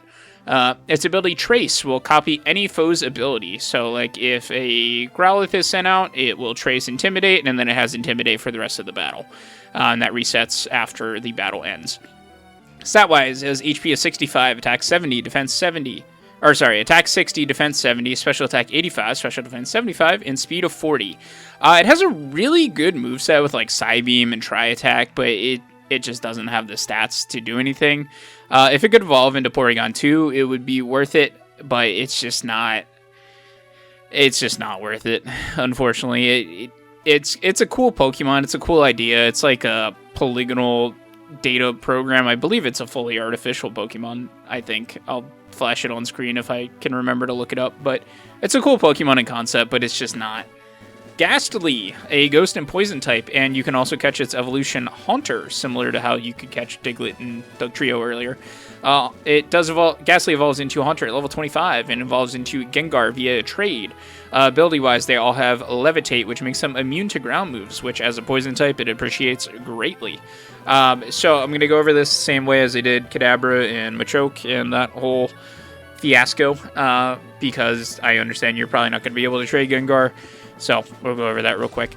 Haunter has HP 45, attack 50, defense 45, special attack 115, special defense 55, speed of 95. And Gengar has HP of 60, attack 65, defense 60, special attack 130, special defense 75, and speed of 110. So Gengar's in a weird spot in Gen 3. Has really, really good stats, but unfortunately, the way that physical and special moves work in this game, Ghost is a physical type, so it can't use its stab type very easily because it doesn't really get any good poison moves either. You can teach it like Thunderbolt and Psychic, and it will do a lot of work with that. But honestly, you might as well just use a Psychic type to do that at that point, like, because you're just going to do more damage with like a Mr. Mime or with a Kadabra or Alakazam. It's definitely not worth it if you can only get Haunter. Its stats just are not that good. It's going to die very easily and not really do anything. And then even if you do manage to get like a ghost type move on it, like it does learn Shadow Ball, which is a good move in future generations, but with that 65 attack, it's not doing anything, unfortunately. It's in an unfortunate place. It becomes way better later, but for Gen 3 and before, it's not great. Cool thing, though, it was in Gen 1 the only ghost type line, so if you needed a ghost type, it was there, but even that, like, its main purpose is to fight Psychic types, as its Ghost is super effective against Psychic, but it's also a Poison type, so it gets hit back for super effective. So it's actually just not a good solution to fighting Psychic types at all. Cubone, which we've seen a few times. It evolves into Marowak at level 28. It does have the abilities either Rock Head, which, like I said earlier, no recoil, or Lightning Rod, which draws in electric attacks. So even if you're in, like, it basically is immune to electric attacks by being a ground type, and it, even in a double battle, will pull in any electric type electric type attacks meant for your partner, and will just absorb them, and your partner won't get hurt. Stat-wise, does have HP of 60, attack of 80, defense of 110, special attack 50, special defense 80, and speed of 45. It's really just too slow to do anything, and even if it does, its attack isn't anything special. Bone Meringue is a nice move that hits twice, 50 base power, 90% accurate ground type move. That's nice. It can also hold a thick club to raise its attack. That's something unique to Cubone and Marowak. It's a special item for them. But again, it's just way too slow to do anything. It's a kind of bulky, I guess. That's a good defense stat. HP is a little lacking, though. It's just not. It's not worth it. There's better ground types. Snorlax is a normal type. He does not evolve in this game. He does have a pre-evolution in the future, but that's Gen 4 onward. 2 abilities that he can have. He can either be Immunity, where he cannot be poisoned, or Thick Fat, where he gains a resistance to both fire and ice type moves. Meaning like they just become not very effective on him, even though he is only a normal type. So of the stat-wise, does have 160 HP, 110 attack, defense 65, special attack 65, special defense 110, speed 30. This thing is pretty insane. It's probably like top 5 Pokemon in the game, I'd say. It has a massive HP, attack, and special defense stat. It makes this thing an incredible wall for any sort of special move. And he gets the 85 base power normal move Body Slam. That's 100% accurate. Can also paralyze. Extremely good stab move. The one way it's going to get taken down is via fighting moves, but even that like high HP pool will kind of prevent that from happening. Ability-wise, you do definitely want Thick Fat over Immunity. Just having more resistances is way better than the not poison, because that doesn't come up nearly as much. And it fully allows him to wall out fire and ice types, considering they're only special attacks in this game. And then even if you do manage to do a lot of damage to Snorlax, he can just use the move Rest, which will fully replenish his HP and cure any status that he currently has, and put him to sleep, which is a good strategy. And then coupled with Sleep Talk, a move that you can use while sleeping, it'll randomly select one of the other 3 moves to use, and then you can still technically attack, or you have like a 66% chance of attacking while asleep. It's a extremely, extremely good Pokemon. I am going to try to catch it, but I'm not going to be using it today. Staryu, as we saw with our time with Misty, that is going to be a water and psychic type. I'm trying to fish one up here in the meantime while I'm talking about this. So it evolves into Starmie via Water Stone. 2 ability-wise, it does have either it has either Illuminate, which increases a wild encounter rate, which is not very good, or Natural Cure, which heals status upon switching out, which is definitely the better option. Illuminate has absolutely no purpose in a battle, but at least Natural Cure can have some niche usability, but it's still not great, but it's the better of the 2. So yeah, that's always a good option. Stat-wise, HP 60, attack 75, defense 85, special attack 100, and special defense 85, and speed of 115. Starmie is an insanely good Pokemon, like we saw with Misty earlier. What am I trying to say? Saw with Misty earlier that it can hit extremely hard. It's extremely fast. It has decent bulk, honestly, all things considered, more than you'd expect for a Psychic type. Not a lot of HP, but has good defensive stats. It can learn a ton of moves also. Being a Water and Psychic type, it can learn like Surf, Psychic, also Ice Beam, and Thunderbolt it can use really well. Those are all kind of via TM, except for Psychic, I think it gets naturally. It does learn Recover as well for its own little self-healing. So it's an insanely good Pokemon. Shellder, which is a water type, becomes a water ice type when it evolves into Cloyster via a Water Stone. Okay, sorry about the weird cut there. Had some cat noises, as always, to attend to. Where was I? Shellder. So yeah, it can become a water ice type when it evolves into Cloyster with a Water Stone. Ability-wise, it gets Shell Armor, which is a good ability. It does prevent critical hits. So it can just never be crit, so you can always know exactly how much damage it's going to do, pretty much, or, give or take 1 or 2 based on ranges. But yeah, very, very good Pokemon with that. or very good ability. The Pokemon itself is not super great because stat-wise is HP of 50, attack of 95, defense of 180, special attack of 85, and special defense 45, and speed of 70. It's kind of like a pointless Pokemon in a weird way. It can take physical hits like better than really anybody in the game with that 180 defense. However, its typing is kind of garbage, unfortunately. So like it's good in some ways and then not good in other ways. I don't know. It's a good tank, but like Ice type is a really bad defensive type, honestly. So like it just kind of doesn't work really. It's just not super good, to be honest with you. I wouldn't use it unless you want to do something funny. It has a decent special attack stat, but it has a wasted 95 attack stat because like neither of its stab types are physical in this game. It's a curious Pokemon. I don't know. I don't know exactly how to describe it, but it's kind of pointless. I don't know. It's weird. Krabby. He is a pure water type, evolves into a Kingler at level 28. Has the ability Hyper Cutter, which, like I said, with the Pinsir means that its attack cannot be lowered by things like Intimidate or Growl or anything like that. And to that effect, it is definitely good for him. He does also get Shell Armor, so he can't be crit.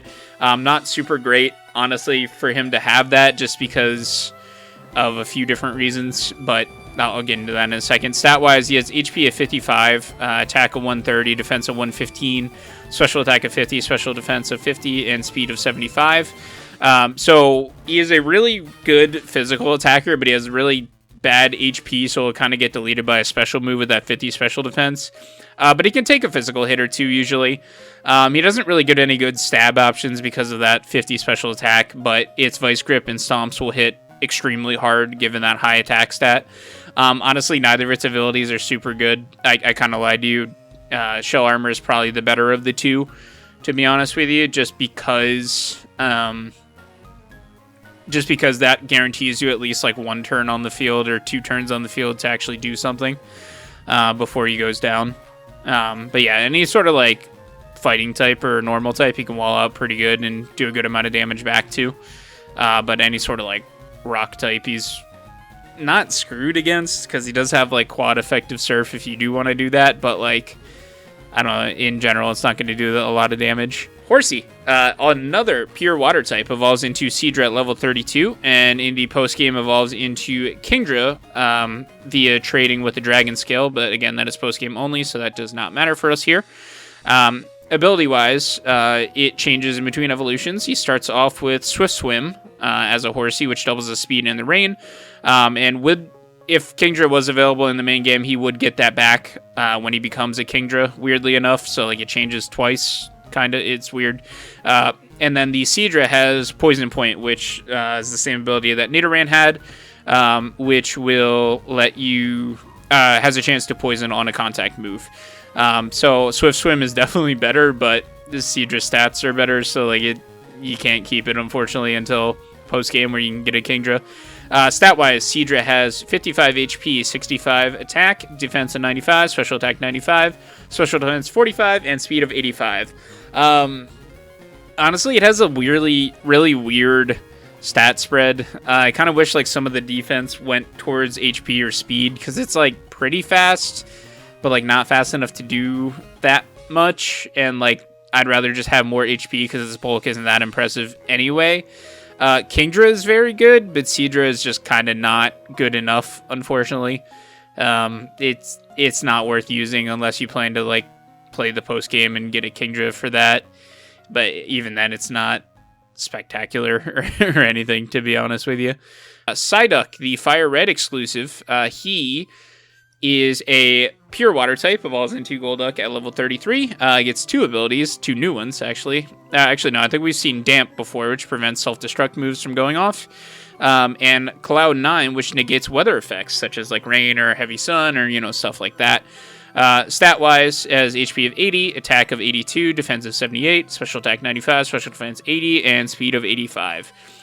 This is another Pokemon that kind of pisses me off because, like, why is this thing not a psychic type? It's really confusing. It gets confusion at 18, and then it doesn't get any water type moves via leveling up until level 58 with Hydro Pump. So, like, what the hell is the point of this thing? I don't know. You could just teach it Surf, I guess, but, like, I don't know. It just has such, like, a weirdly centrist spread out like moveset that it's like not even gonna really be able to do anything with that.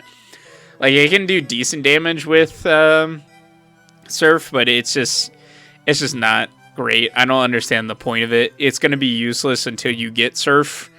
I don't know. Just make it a psychic type, and then it's good. Especially because, like, in the anime and everything, they've like made a point to show that it has psychic powers. Like, just make it a psychic type. I don't know. I don't get it. Slowpoke. With that, Slowpoke, he is a water psychic type, like I said. Evolves into Slowbro at level 37, or it can evolve into Slowking via trade with the King's Rock. But that is post-game only as well, because that is a Gen 2 Pokemon. 2 abilities that it can have. Either Oblivious, which prevents attraction from moves like Attract or Cute Charm, all that. And then Own Tempo, which prevents confusion. Obviously, Own Tempo is going to be the better option there because confusion comes up way more. Stat-wise, HP 95, or this is going to be for Slowbro stats because we can't get Slowking.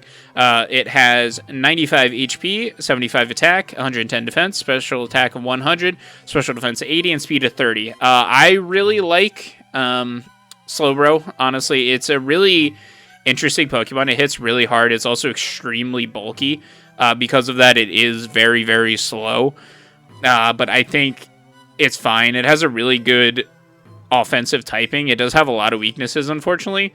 But I think that's fine, honestly. The bulkiness, especially if you put like a leftovers on it or something like that, it's really good as well. It'll just be able to kind of live forever. I think it gets recovered naturally. Also, I'll pop it on screen if it can. If it doesn't, then there's not going to be anything on screen. It also gets Psychic naturally at level 44, so that paired with Surf is going to be really nice. I think it also can learn stuff like Thunderbolt and Ice Beam and stuff like that as well via TM. So it's going to hit very hard. Even its 75 attack is not bad either. So, like, if you need to use a physical attack for some reason, it can do that pretty well too. Not fantastically, of course, but pretty good. Venonat. It is a bug and poison type. It evolves into Venomoth at level 31. Stat-wise, Venomoth has HP of 70, attack of 65. I forgot to look up what its ability was. Sorry, give me 1 second. Stat-wise, it has 60 defense, 90 special attack, special defense of 70, and speed of 90. Venomoth is a weird Pokemon. It has, like, pretty decent stat spread, but not for what it wants to be. Like, as a bug and poison type, it would rather be like a physical, Pokemon, but it just doesn't have the stats for that. But like 90 special attack is nice if it doesn't have that. Also just looked it up. It has Shield Dust in this game, so it prevents like secondary effects on moves. But it's just odd.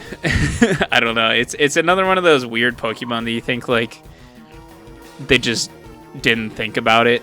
It also should be like bug and psychic type because it gets confusion at level 17, Psybeam at level 36, and psychic at level 52.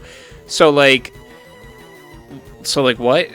I don't know. Like, it should just be a psychic type. It's just a bug psychic type, and then it's kind of fixed, honestly. But because it's very fast also, and it also doesn't get any damaging poison moves like ever. Like, not even like it gets poison sting type of thing. It literally does not get a damaging poison move. So that is pretty bad also. The only bug type move it gets is Leech Life. So stab options, you have no poison moves naturally, or bug type Leech Life, like 20 base power Leech Life. Like, it doesn't really make sense, to be honest with you. It's just pretty bad. Ditto. Ditto is a pure normal type. It has one ability, Limber, which prevents paralysis because it's just a pile of goo. Each and every one of its stats are 48. Now, you may look at that and say, wow, that's pretty bad.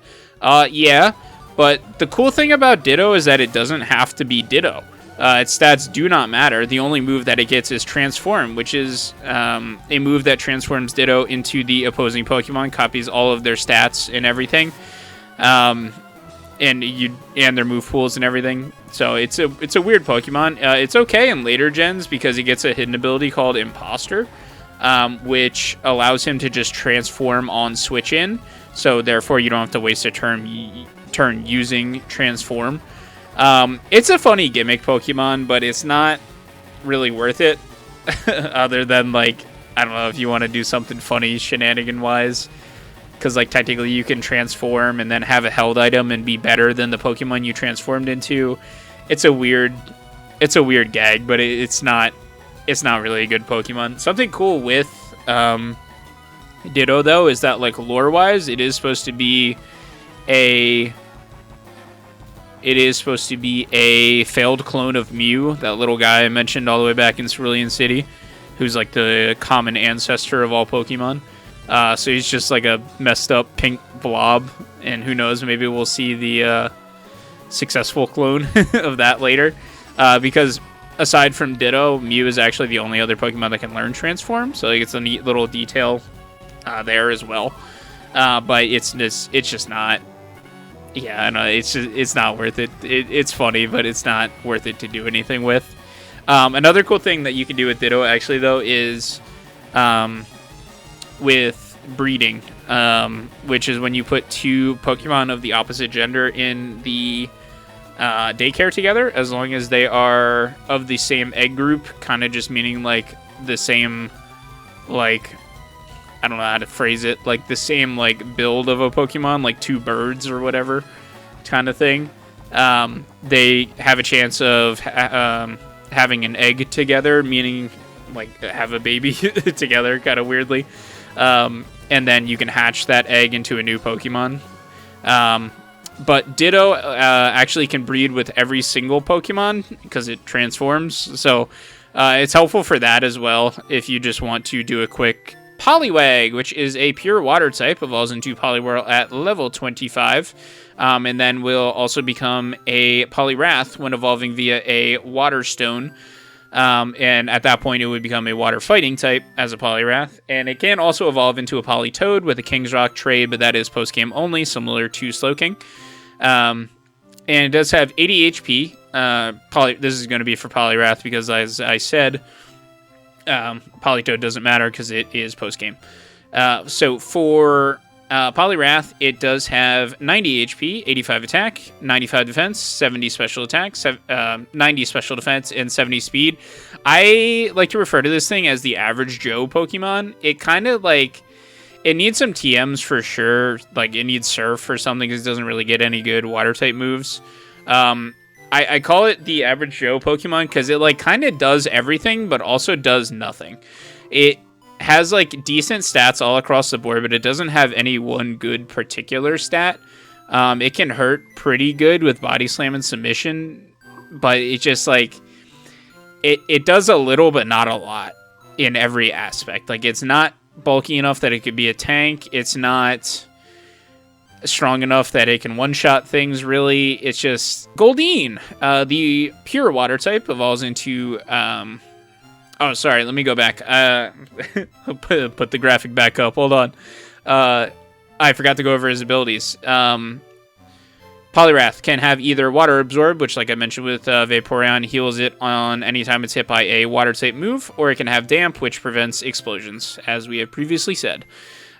So, other than Poliwag, we can also fish for Goldeen, a water type.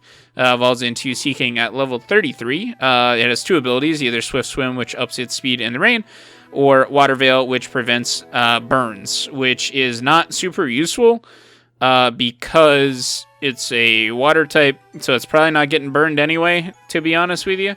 But it's fine. It does something, I guess. It's probably the worst water type in the game. It has really, like, a weird stat distribution that it can't really use properly in this generation. It doesn't get a water type move until Waterfall at level 38, but it also really can't use that well anyway with its low special attack. Horn Attack is really good early game damage, but it'll just fall off considering it's not stab and it's only like 65 base power, I think. I'll put it on screen.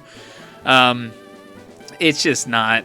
It's not going to do it. There's absolutely no reason to use it. I'm going to be honest. There's just much better options. Again, its highest stat is 92.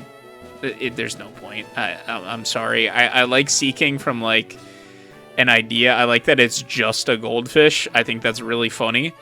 But at the same time, it doesn't really do anything, you know? It kind of just doesn't do anything. Execute. He's a grass and psychic type with one ability, that being Chlorophyll, which doubles his speed in the sunlight. Evolves into Executor via Leaf Stone. Executor has HP of 95, attack of 105, defense of 85, special attack 125, special defense 75, and speed of 45. Executor is an extremely good Pokemon. I absolutely love using this thing. Not this time because I went for the Venusaur angle. It is an insanely good Pokemon. It does a ton of damage with good coverage and unique typing. It will evaporate to a Bug-type move, but it honestly might not because, like, Bug-type moves are kind of dog in this game, and Bug-types are kind of dog in this game. So it honestly might just survive. It might.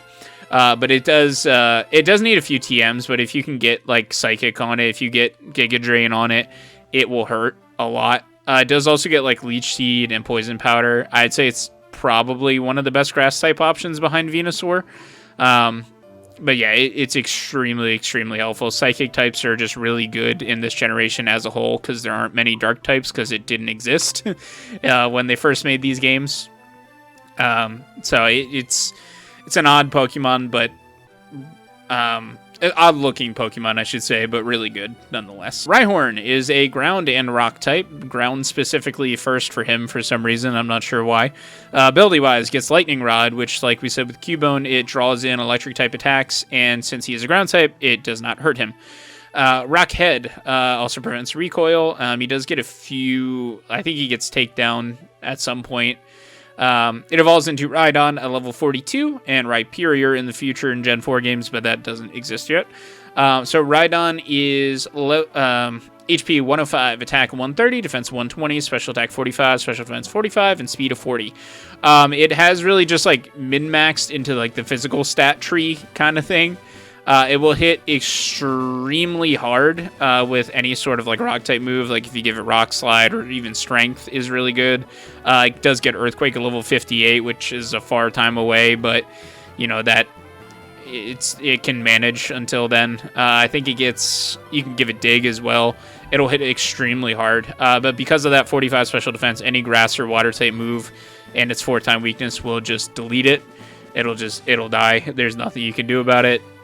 Is what it is. It does also get Mega Horn at level 66, which is interesting, but that's really just going to be for post-game stuff. But it can also learn a lot of TMs you wouldn't expect or necessarily want to use. It does learn like Ice Beam, Flamethrower, Thunderbolt, Surf. Those aren't any good with that 45 special attack and non-stab, but it's an interesting tidbit about it. Another interesting tidbit is that it was actually the first Pokemon to ever be designed. And that's why like statues of Rhydons are in every gym, like near the beginning at the front door. For every gym, they just have little Rhydon statues adorning the door. So that's a neat little aspect, which like is pretty cool because Rhydon is definitely like one of like the most Pokemon looking Pokemon, if that makes sense. Like there are some Pokemon that don't really look right. If that makes sense, but Rhydon definitely just looks... that motherfucker is a Pokemon, you know? Chansey is a very, very rare encounter. It has... is it just a normal type? It has 2 abilities, either Natural Cure, which cures the status on switching out, or Serene Grace, which increases the chance of a move's secondary effects triggering by 30%. So, like, it gets... so, like, if you use Headbutt with it, it has... an extra 30% chance to flinch, or Poison Sting Poisoning, you know, etc. like that. In this game, it does not have any evolutions. However, in the that's kind of a lie. In the future, it has a pre-evolution with Happiny, and then in this game, it can evolve into Blissey, but only in the post game, and that's just via friendship level up. Stat-wise, Chansey is kind of a meme. It has 250 HP, 5 attack, 5 defense, special attack 35, special defense of 105, special speed of 50. It's just a goofy-ass Pokemon, honestly. It's kind of meant to just, like, stall out Pokemon with the move Toxic, which is a TM that we're going to get fairly soon, which is just like a buffed-up Poison Powder, essentially. And then Soft Boiled, its signature ability, which just heals it. It really can't do any sort of damage. It's just kind of meant to be annoying more than anything else. Fighting types do very well into it.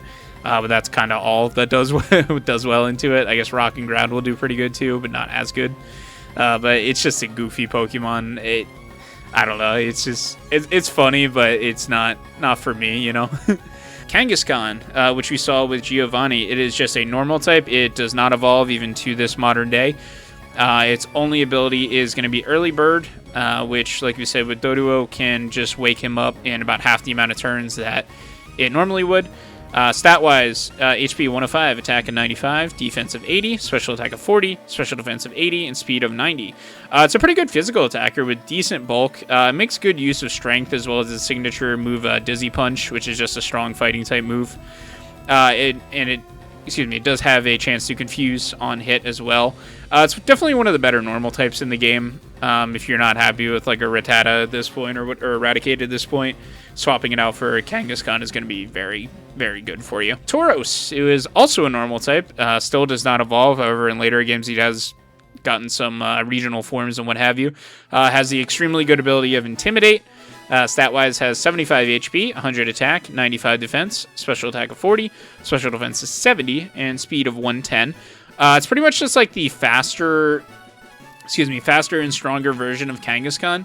It's a bit less bulky, but I'd say it's definitely worth it for the increased damage. It's not enough of a bulk difference for it to like fully matter, like that you'd want the Kangaskhan more, so to speak.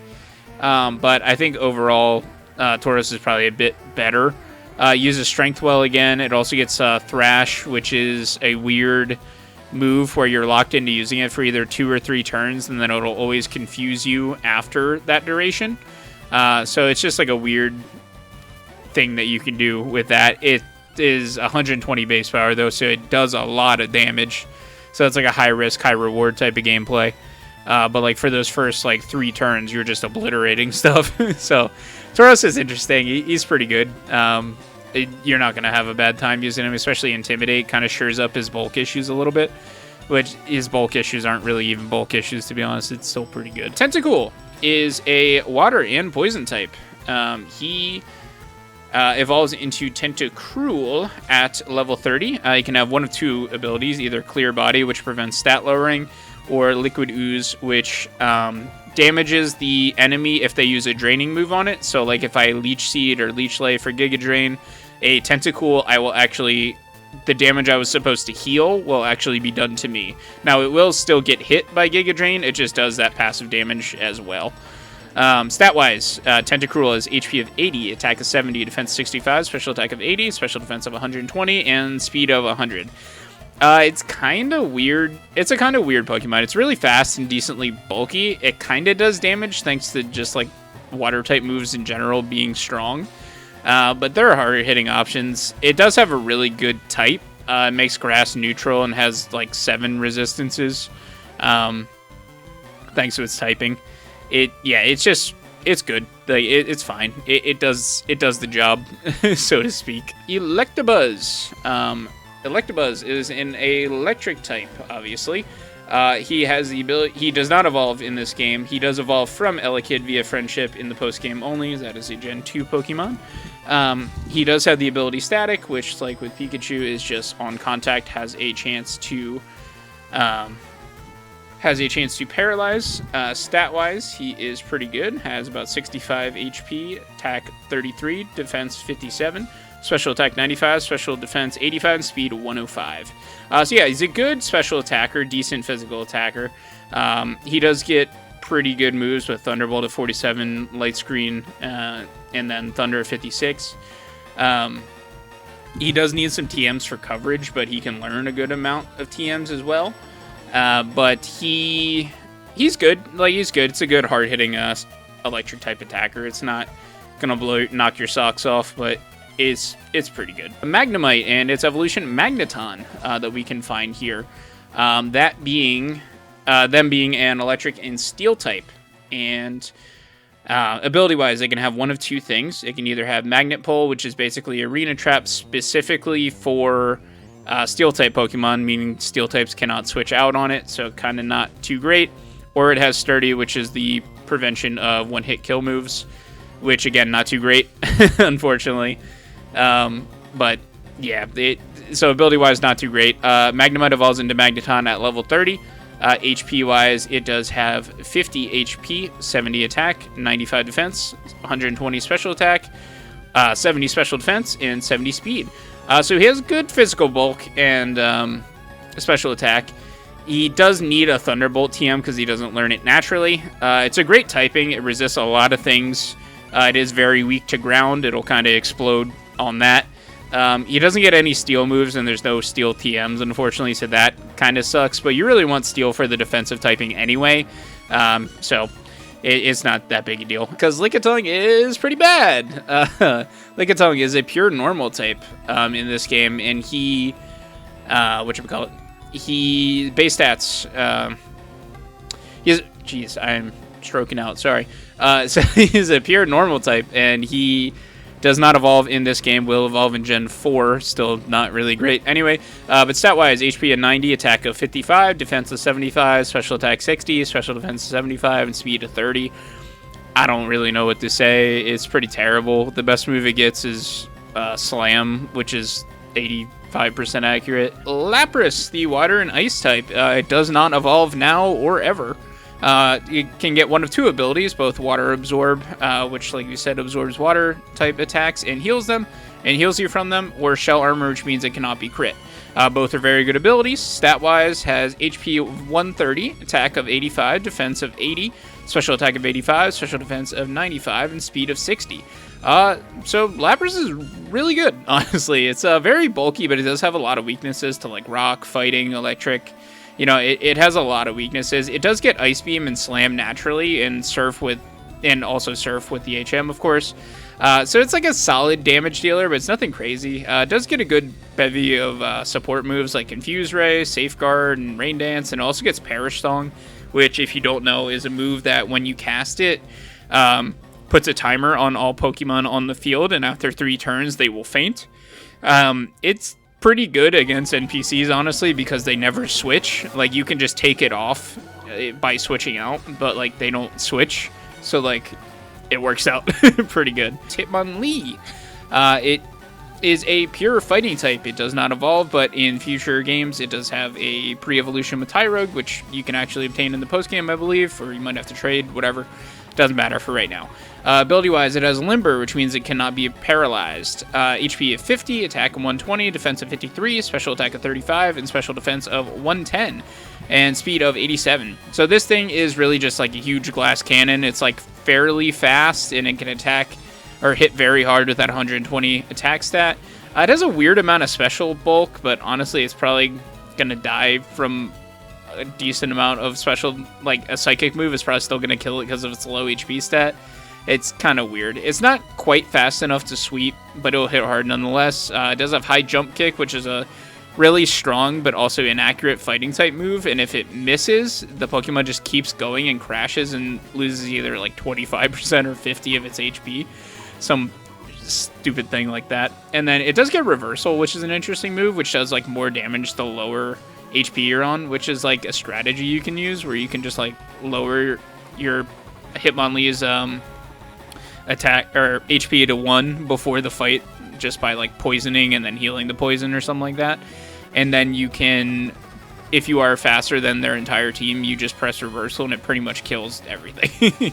It's kind of weird. I like Hitmonlee. He's okay. He's not fantastic, but he's fine. Hitmonchan. He does not evolve, but also evolves from Tyrogue in the post-game/future. Pure fighting type as well. Ability-wise, a little less good. Just Keen Eye, which, you know, as we know, lowers the, or means accuracy cannot be lowered. HP of 50, attack of 105, defense of 79, special attack of 35, special defense of 110, speed of 76. So he's worse than Hitmonlee, unfortunately. It's a little bit more bulky on the physical side. HP is the same, but it doesn't hit quite as hard. It does have more interesting moves, like it does get Mach Punch, which is just like fighting type quick attack, which is a really good move. It also does get good coverage with the elemental, like Fire Punch, Ice Punch, and Electric Punch, or Thunder Punch, excuse me, moves. But his special attack is so dog that it kind of doesn't matter because you don't really hit anything, like you don't do any damage. If this were the future, it would be better, but it's not. Seal! He becomes a water ice type when he evolves into Dugong at level 34. He has the thick fat ability that we mentioned with Snorlax earlier, which just grants him an extra ice type resistance, so he's 4 times resistant to it now, and also a fire type resistance. Stat-wise, HP of 90, attack of 70, defense of 80, special attack of 70, special defense of 95, and speed of 70. There is absolutely no reason to use Dugong, because you have Lapras, who is just insanely better, just in like every metric. He does get Rest, which is nice, and Icy Wind, which is a middling power, 55 base power ice type move that does slow enemies on contact, so that is nice. But I don't know, there's no real reason to use Dugong. If you want to, go for it. He's cute. I like Seal, he's a cutie, but there's no point. Articuno, the legendary Pokemon. He is an ice and flying type. Has the ability Pressure, which just uses an extra PP, or makes your opponent use an extra PP every time they use an attack. It comes with the moves Mist, Agility, Mind Reader, and Ice Beam. So, he is a unique Pokemon being a legendary. His stats are pretty good. HP of 90, attack of 85, defense of 100, special attack of 95, special defense of 125, and speed of 85. It's got a pretty garbage typing. It's kind of lower end stats for a legendary like nowadays, but like pretty high end for Gen 1 standards. It really only gets like Ice Beam and Blizzard for good damaging moves. It will need some TM help if you want it to do more than that. Grimer. Grimer is the poison puddle Pokemon thing. I don't really know what he is, but it's fine. He's cute. He is a pure poison type. For reference, these two Pokemon that I'm about to say, Grimer and Coughing, spoilers, you can also catch their evolutions in here as well. Just at a lower chance, granted. But pure poison type evolves into Muck at level 38. Don't look at what Muck's name is backwards. It can get 2 abilities, either Stench, which basically, if you are leading that Pokemon, functions as a natural repel, so you don't have to buy repels if you have that Pokemon in the front of your party. Also has Sticky Hold, which prevents item theft, which is pretty much never used in main play. There are moves like Knockoff and Thief that come up every once in a while, but it's not super useful 90% of the time, so don't worry about it. Stat-wise, Grimer has 105 HP, or Muck has 105 HP, 105 attack, defense 75, special attack 65, special defense of 100, and speed of 50. It's pretty bulky. It's not horribly, like, not crazy bulky, but it's really good. Does hit super hard with Sludge early on, and then it gets Sludge Bomb at about level 45 or so. I forget the exact level. It does also get minimized to lower its evasiveness, so you can kind of cheese with that too. But overall, it's a pretty good Pokemon. I do like Grimer. I think it hits pretty hard, so if you're looking for a poison type, it's probably your best option, to be honest with you. Coughing is another poison type, which evolves into Wheezing at level 35. Has the ability Levitate, which makes it immune to ground type moves, which is very, very nice for a poison type, being that its most common weakness. Stat-wise, it has 65 HP, attack of 90, defense of 120, a special attack of 85, special defense of 70, and speed of 60. It's kind of just worse than Muck overall. It doesn't get Sludge Bomb naturally, it only gets Sludge, so like the funniest option is to use the move Destiny Bond, which says if I use Destiny Bond on you and then die, you die too. So like that's an option. Or you can just use Explosion and just destroy the other Pokemon. It's just, I don't know. Coughing, I really like how it looks, but it's just kind of, I don't know, it's kind of useless, to be honest with you. Ponyta. It is the only location in Fire Red and Leaf Green that you can catch one of these. In the original Red, Blue, and Yellow, where these don't exist, you can get it elsewhere, but in this game, it's literally just Kindle Road. I don't know why they did that, but whatever. It is a fire type, evolves into Rapidash at level 40. It has either the abilities of Runaway or Flash Fire. Stat-wise, has HP of 65, attack of 100, defense of 70, special attack of 80, special defense of 80, speed of 105. It's kind of a really annoying Pokemon, to be honest. It gets really, like, no good moves. It only has Ember and Fire Spin until it gets Fire Blast at 63. It doesn't get Flamethrower naturally. It does get Stomp at 19, which behind its attack stat is pretty nice, but that's about it. It looks really cool. Like I think I was talking about earlier, its shinies are really sick for Ponyta and Rapidash, but unfortunately that doesn't really affect how it plays. Also, level 40 is way too long to evolve when your options otherwise are Growlithe and Vulpix, which you can evolve at really any point, theoretically. It's just not super worth it. Moltres is going to be a level 50 Fire Flying type who does not evolve because it's a legendary. Ability-wise, always will have the Pressure ability, which, like I said, will make you use an extra PP every single time you use a move. Move-wise, he just has Fire Spin, Agility, Endure, and Flamethrower. Stat-wise, HP 90, Attack 100, Defense 90, Special Attack 125, Special Defense 85, and Speed of 90. I would say he is better than Articuno. Still not fantastic. They do still have the same quad weakness to Rock, but it kind of hits more things harder, or it hits about the same amount of things equally as hard, but it can take hits a little bit better just because it's better typing. I would say Moltres is better than Articuno, but they're both still good. Zapdos, the last legendary bird of the Kanto region. It is an electric flying type, also does not evolve, also has the Pressure ability. I'm not going over it again.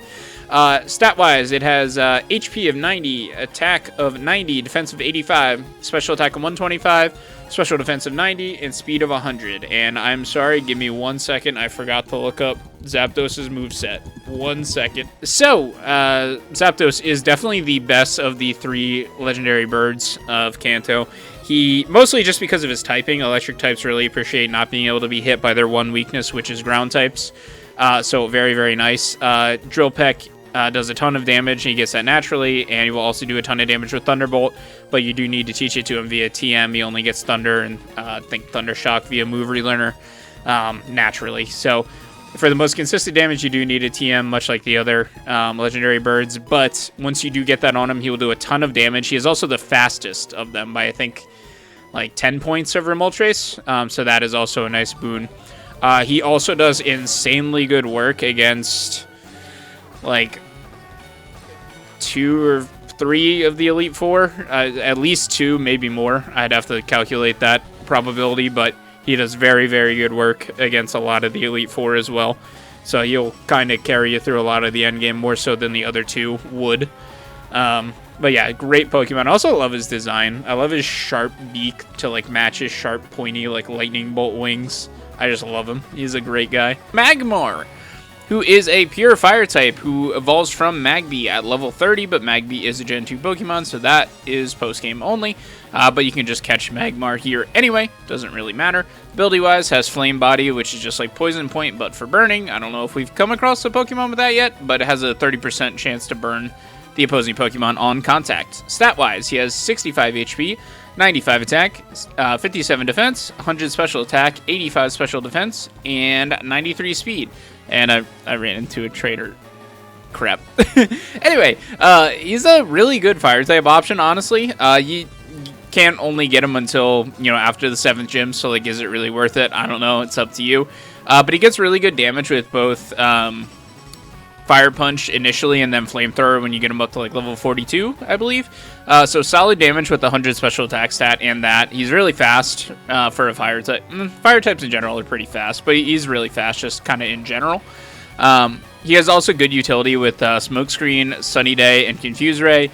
It's overall a solid Pokemon. Pretty good. It's one of the weird Pokemon where he's actually better than the evolution he gets in future gens, oddly enough, because of a few like later additions to the series. But Slugma and also its evolution Macargo that we can find in here.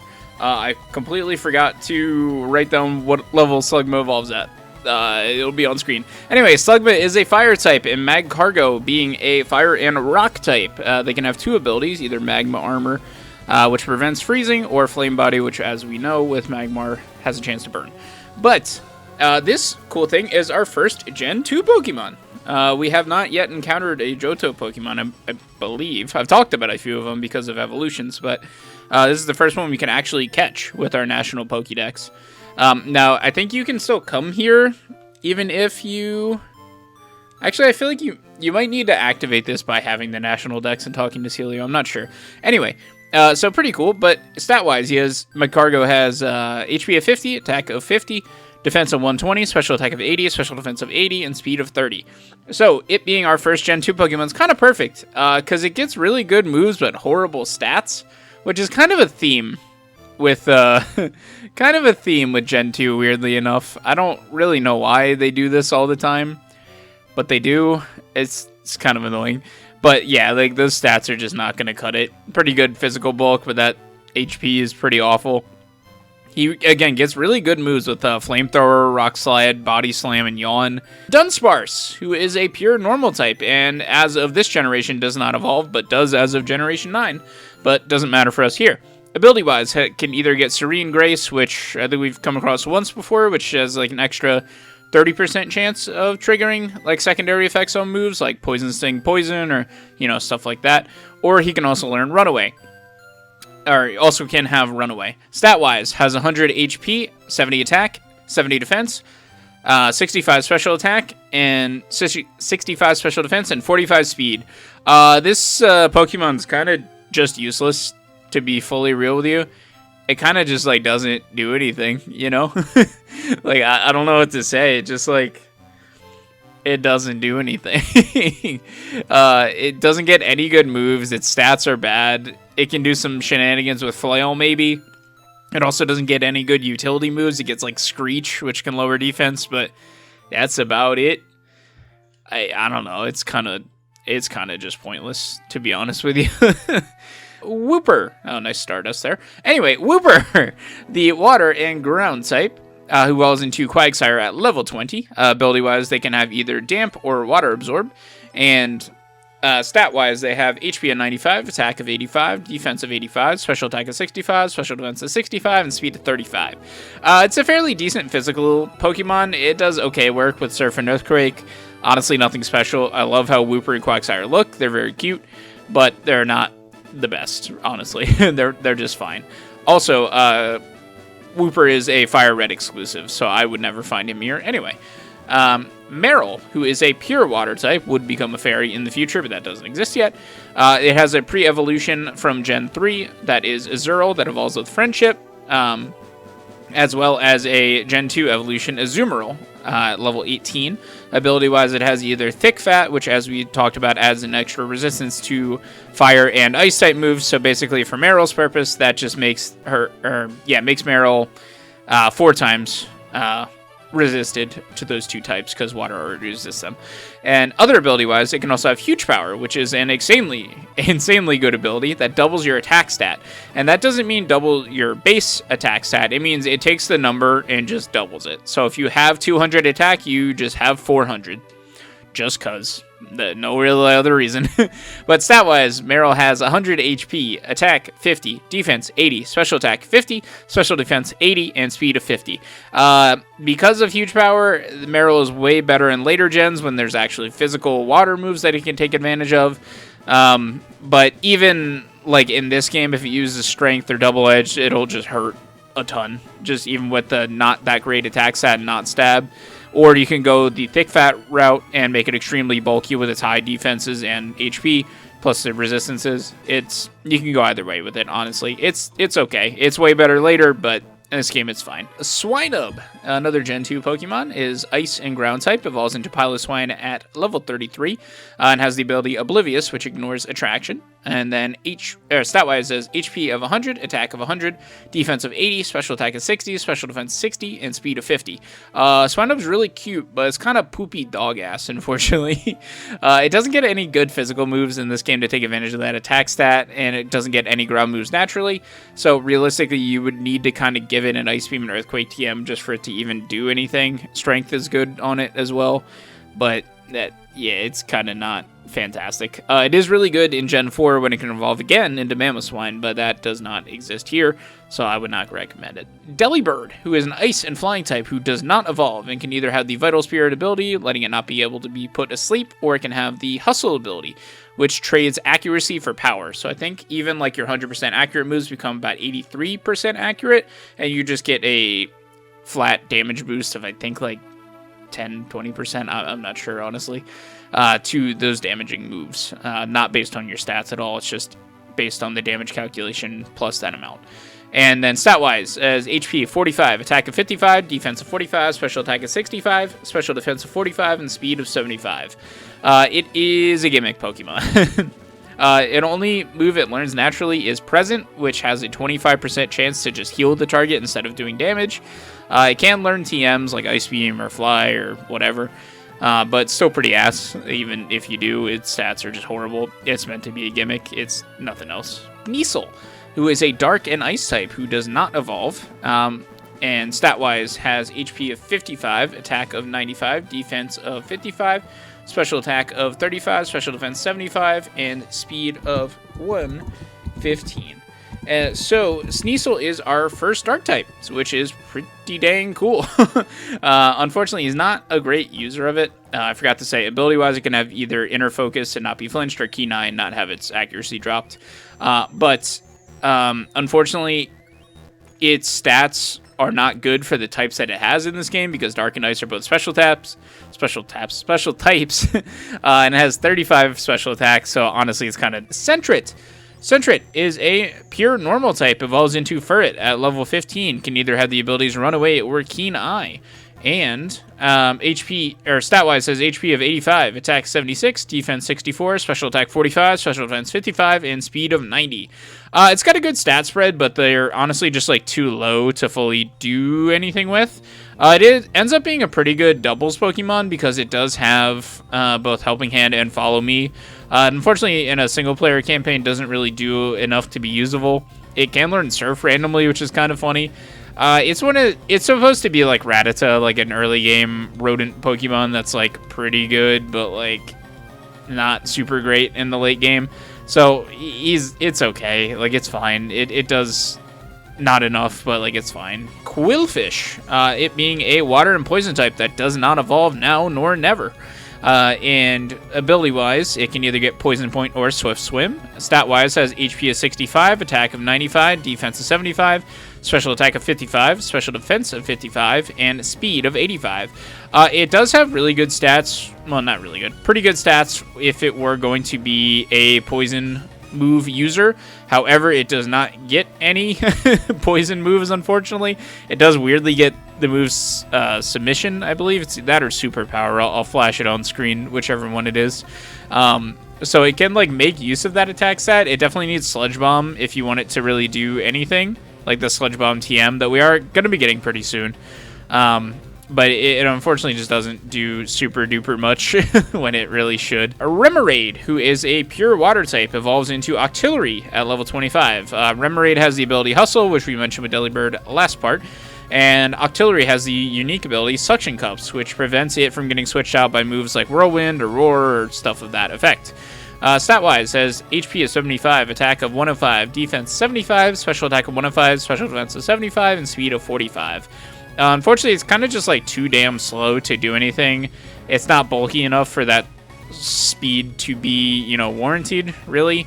It does get a cool signature move in Octazooka, which is like kind of like Waterfall, but it's more inaccurate, but it also can lower inaccurate, so it's like, I don't know, it's kind of like, it's like Waterfall and Smokescreen mixed together, kind of. It's its own signature move for like the next few generations. Pretty cool. It does get Ice Beam naturally. It also can use Surf really well. But yeah, unfortunately it's kind of too slow to really put much of that to use.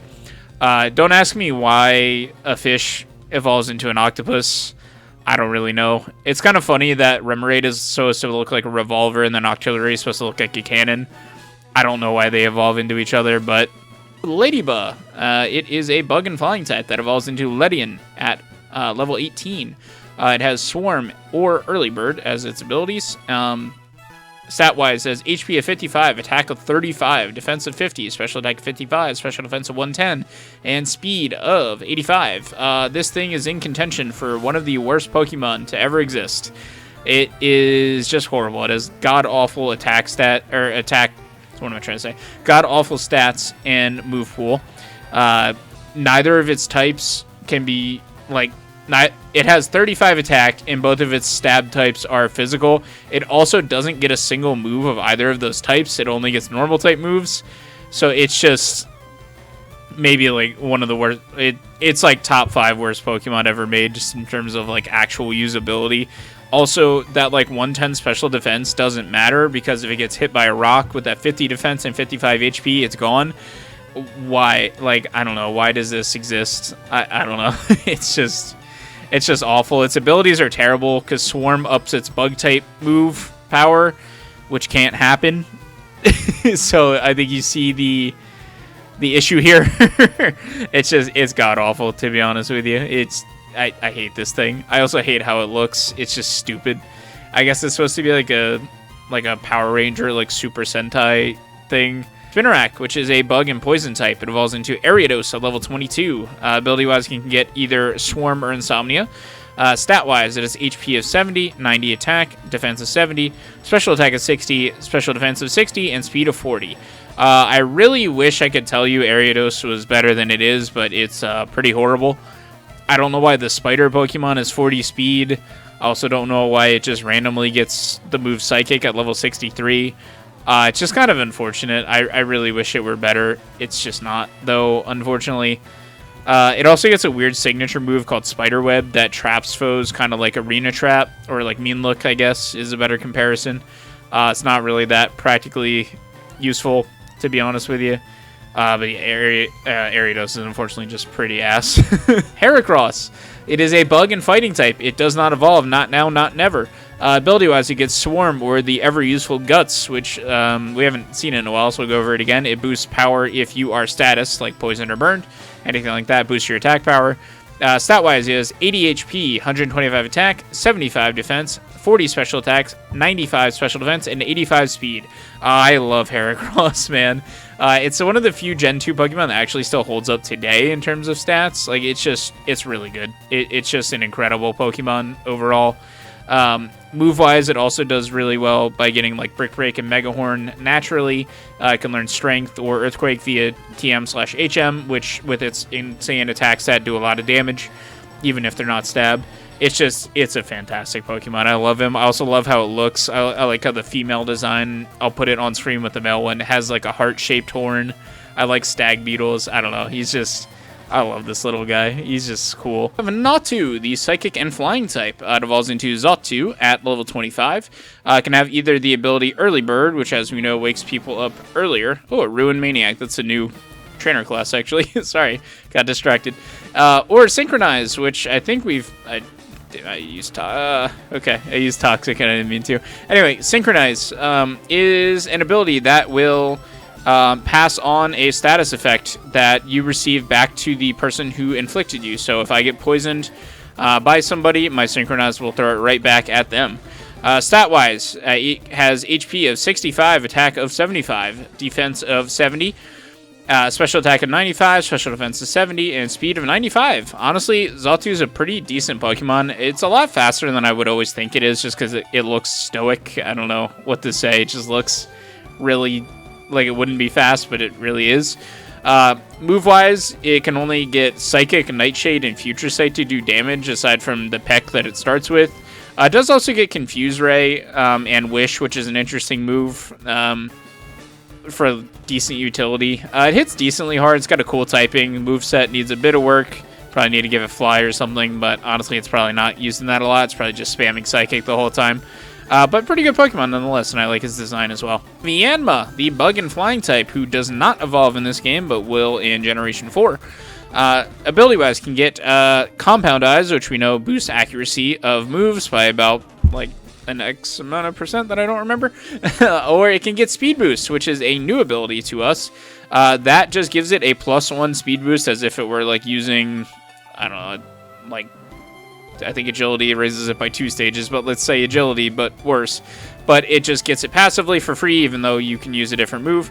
So very nice. After 1 boost, you're pretty much outspeeding everything, being already its high speed stat that it already has, so that's pretty cool. The rest of its stats, it is 65 HP, 65 attack, 45 defense, 75 special attack, and 45 special defense, and 95 speed. It unfortunately does have horrible stats aside from speed, and its move pool is really garbage. The only attacky moves it gets are Uproar or Wing Attack. It does evolve in later games, which makes it pretty good, but unfortunately, Wobbuffet. It is a pure psychic type with the ability Shadow Tag, which is basically Arena Trap, but it can affect everything except for ghost types. I actually don't know if that part of it was in the game yet. That might have been a later edition, but I'm not sure.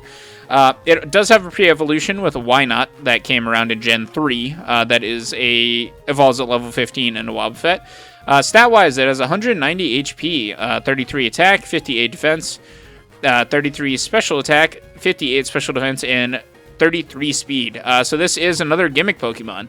The only moves it can learn are Counter, Mirror Coat, Safeguard, and Destiny Bond. So Counter and Mirror Coat are the physical and special versions of each other, where you reflect any damage you take that turn from that specific either physical or special move, and you ×2 reflect that back at your opponent. And so the gimmick here is that Wobbuffet has a lot of HP and not that great bulk, so it'll take a lot of damage but still somehow survive because it has a ton of HP, and it will just reflect all of that damage back 2 times to the holder. That, and you can also use Destiny Bond for some extra cheese if you so desire. It's a tough Pokemon to use, but it can be pretty funny, honestly. Hoppip, a grass and flying type. It evolves into Skiploom at level 18 and Jumpluff at level 27. Ability-wise, they have Chlorophyll, which we know doubles speed in the harsh sunlight. Stat-wise, has 75 HP, 55 attack, 70 defense, 55 special attack, 85 special defense, and 110 speed. Its real purpose is to just use status moves with its high speed stat, and that's kind of about it. It gets, like, Leech Seed, Poison Powder, Stun Spore, Sleep Powder. It gets all the sport, like, powder moves. So it's good for just launching a status or 2 and then dying. That's kind of what it's for. It doesn't really do any damage. I think it gets, I forget honestly what attacking moves it gets. It's nothing special. It might be like Mega Drain or something. It's nothing great, to be real with you. Togepi of Pokemon anime fame. So this Togepi is a normal type. It will become a normal flying type when it evolves into Togetic with enough friendship. Ability-wise, they can have either Hustle or Serene Grace. Stat-wise, Togetic has HP of 55, attack of 40, defense 85, special attack of 80, special defense of 105, and speed of 40. It does have really good utility moves like Yawn, Encore, Sweet Kiss, but it really can't do much damage. Really just gets like Metronome and I think it was Wing Attack. I think it doesn't really do a lot. It doesn't have the stats to do damage, but it's fairly bulky. So you really just want to kind of lay down statuses with it. That's about it. It's got like consistent status moves too. Like Yawn's 100% accurate, Encore is 100% accurate. So you know it can do something with that, but it's really not very good. When it does get an evolution into Togekiss in Gen 4, that is very good. But unfortunately, Gen 4, this is not. Murkrow, a dark and flying type, who does not evolve, has the ability Insomnia, and stat-wise has 60 HP, 85 attack, 42 defense, 85 special attack, 42 special defense, and a 91 speed. It is pretty fast and hits decently hard with stuff like Feint Attack and Fly, but not really that good. It's definitely the best dark type that you can get up to this point. It is kind of similar to Togetic. You really want to use it for status moves like Taunt or Haze will remove any sort of like stat changes on the field. So if your enemy sets up with anything like Agility or Minimize or anything, you can use Haze and get rid of that. Taunt is a very useful move to make them not use setup moves. So you can do that if you're expecting them to do that as well. Decent Pokemon does get an evolution in Gen 4, which honestly makes it worse in a weird way. But we can always go over that whenever I do a Gen 4 game. Misdreavus. This also does not evolve, gets a Gen 4 evolution as well. Ability-wise has Levitate. Stat-wise has HP, attack, and defense of 60, and special attack, special defense, and speed of 85. It can't really make great use of its typing due to its stats. It doesn't really get any good moves as well. It does have some good utility with Pain Split, which just like takes your HP and your enemy's HP, averages it, divides it by 2, and then, or totals it up, divides it by 2, and then gives each number back to you and your opponent. It can also get Parasong, which, like I said with Lapras, just makes your opponent faint within 3 turns. And also Mean Look, which can keep your opponent on the field, so you can do some shenanigans with that. But then Mischievous also isn't bulky enough to really kind of sit there for 3 turns. Mantine, a water and flying type. It does not evolve in this game. In the future, it gets a pre-evolution. It does get the abilities either Swift Swim or Water Absorb, which we know what those do. Stat-wise is 65 HP, 40 attack, 70 defense, 80 special attack, 140 special defense, and 70 speed. It's got pretty good stats. It's got really good bulk. It kind of has like the same issues as Gyarados, like in terms of typing, and has like pretty similar stats, all things considered, like different attack and special attack really, but same like special bulk, relatively the same speed. It's definitely like a worse Gyarados in general, so I wouldn't really recommend it, but hey, if you want to use it, I like Mantine. He's really cute. Crobat, the evolution of Golbat via Friendship. It is a poison and flying type. Still has the ability Inner Focus, HP of 85, attack of 90, defense of 80, special attack of 70, special defense of 80, and speed of 130. It is a very, very solid Pokemon. Unfortunately, it is a Gen 3 and before poison type, so it move-wise, it only gets 50 base power Poison Fang, so it's not too great in that aspect. If you slap a Sludge Bomb on it, it does really, really, really well. But in general, it's not as good as it could be, so to speak.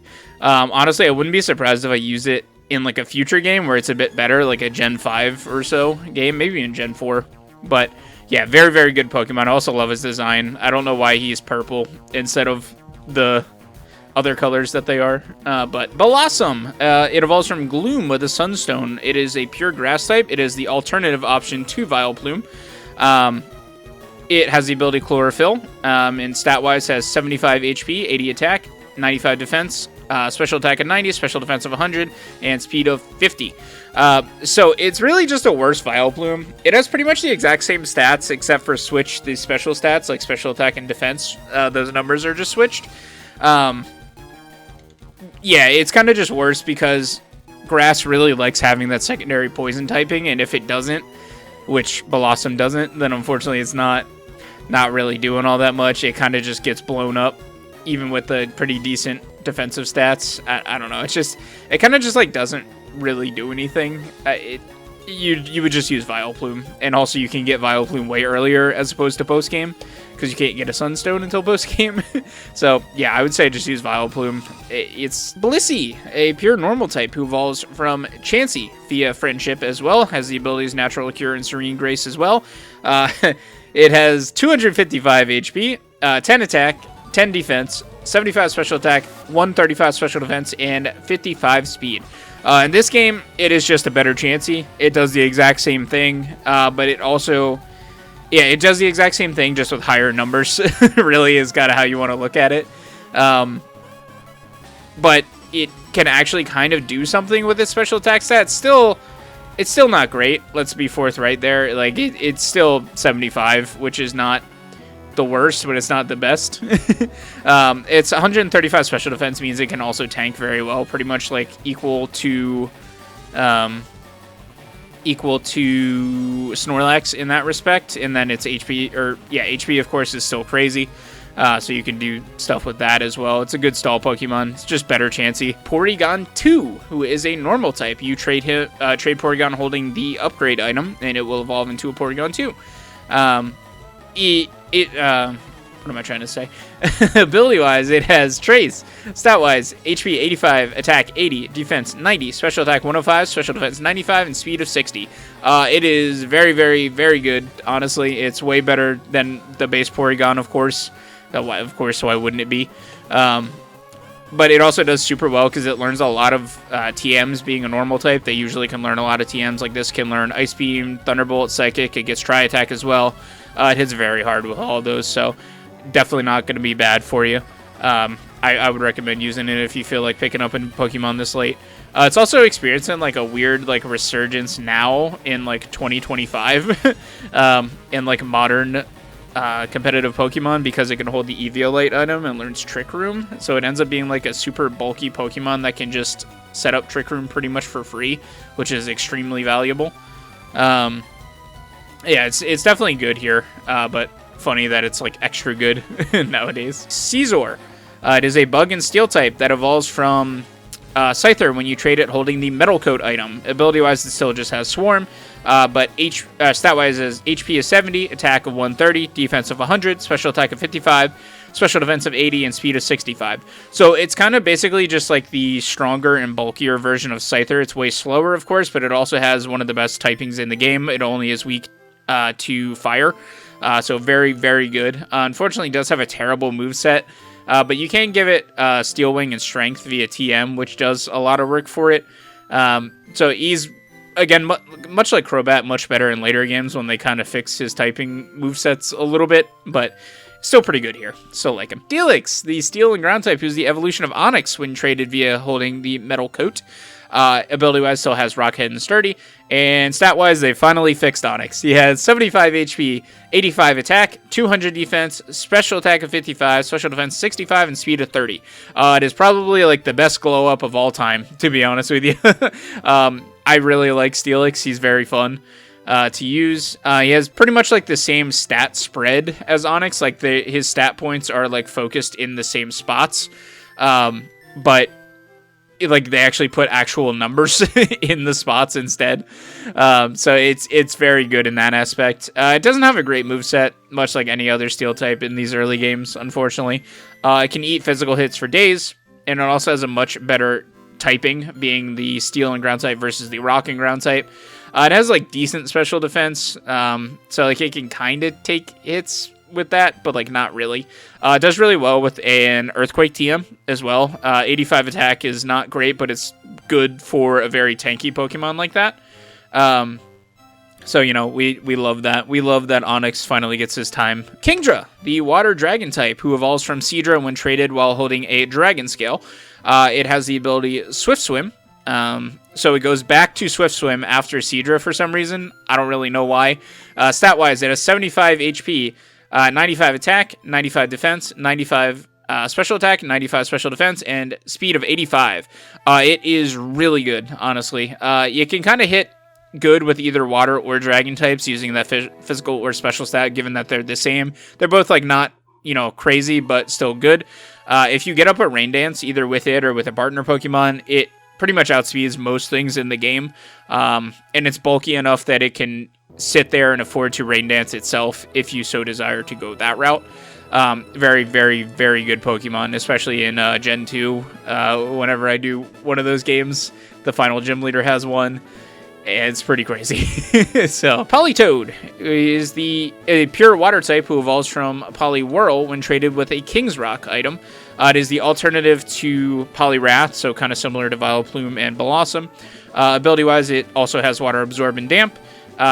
Stat-wise, it has HP of 90, attack of 75, defense 75, special attack of 90, special defense of 100, and speed of 70. So it's a pretty decent water-type attacker. It doesn't hit super-duper hard, but pretty hard. It can learn stuff like Ice Beam and Psychic, and physical moves are honestly okay on it if you want to go that route. It's basically just a special version of Poliwrath. So yeah, if you want to go physical type, just go Poliwrath, because you also get the stab on all that stuff as well. It does also get that unique move I was talking about with Lapras Perish Song, where it just sets like a timer of, yes, you will die after 3 turns on all of the enemy Pokemon, which is pretty cool. But yeah, it's not terrible. Once it gets Drizzle in later generations, it's a very good like rain Pokemon as well.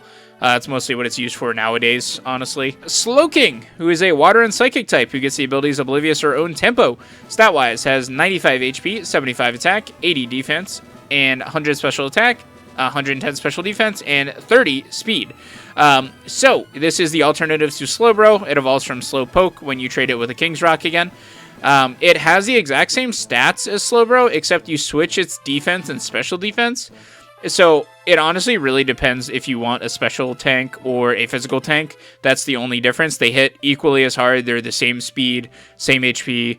That everything else is the same. It's just those 2 stats that are switched.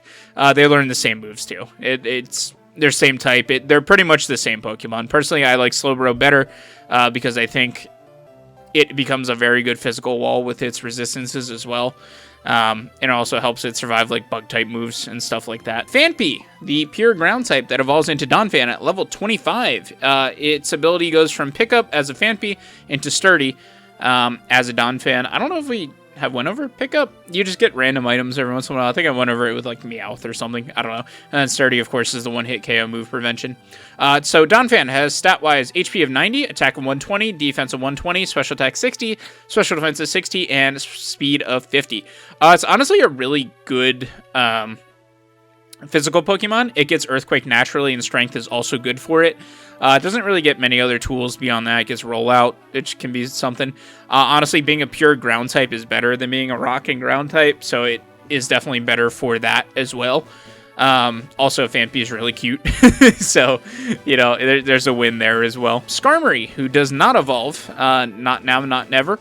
It does also, or ability-wise, it has either Keen or Sturdy, which we know what those do by this point. Stat-wise, it has 65 HP, 80 attack, 140 defense, 40 special attack, 70 special defense, and 70 speed. It has a fantastic typing. I really like the steel and flying typing. It's only weak to electric, I believe. I think that's it. I might be misremembering, but that should be it. But with it, it has really good physical bulk. It can take physical hits for days. It has decent special bulk. Not super great, but it will resist... Oh, it's weak to fire, too. Excuse me. Forgot that. But it can resist a lot of special types as well. And he doesn't really have any, like, fully accurate moves by nature. Like, he has, like, I think it's Air Cutter and Steel Wing is what he learns naturally. Or Fly by TM. But unfortunately, none of those are fully accurate. So unless you give him, like, the Aerial Ace TM, he doesn't actually have a 100% accurate stab move. So it's a little weird. But with 80 attack, it does pretty good damage. Larvitar, who is a rock and ground type.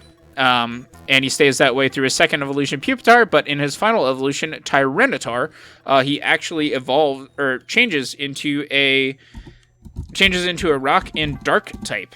So it's kind of unique in that it changes, like, not immediately. I don't know what to say. I guess that has happened other times. But anyway, evolves into Pupitar at level 30, and then Tyranitar at level 55. Stat-wise, he has 100 HP, 134 attack, defense of 110, special attack of 95, special defense of 100, and speed of 61. So, ability-wise, he has Sandstream, which just starts a Sandstorm. I think we might have seen that by now, but I'm not sure, honestly. He has a really horrible typing. Rock and Dark is awful. Shares a quad weakness to fighting and a bunch of other weaknesses like water, and grass, and bug, and a lot. A lot. But it is without a doubt the best Gen 2 Pokemon despite this. The stats are just insane. It's kind of built like Dragonite pretty much. It's another pseudo-legendary, so it has that 600 base stat total. It can do whatever you really want it to do. It can attack, it can tank, it can special tank, it can special attack. It doesn't really matter. It also gets really good moves naturally, like Rock Slide, Crunch, and Earthquake. It can also learn a lot of TMs like Dragon Claw, Ice Beam, Thunderbolt, Flamethrower, Surf Strength. It can do everything. It's a fantastic Pokemon. I really love Tyranitar. He also looks super cool. I think he's supposed to be like a Godzilla parallel, but Unknown. Unknown is a very unique Pokemon in that it has 28 different forms. As you can see, the one on screen here that I started to battle is the N Unknown. So it has a form for every letter and then also an exclamation point and a question mark. In the bio here, I will put up a picture of each of them just so you can see them all.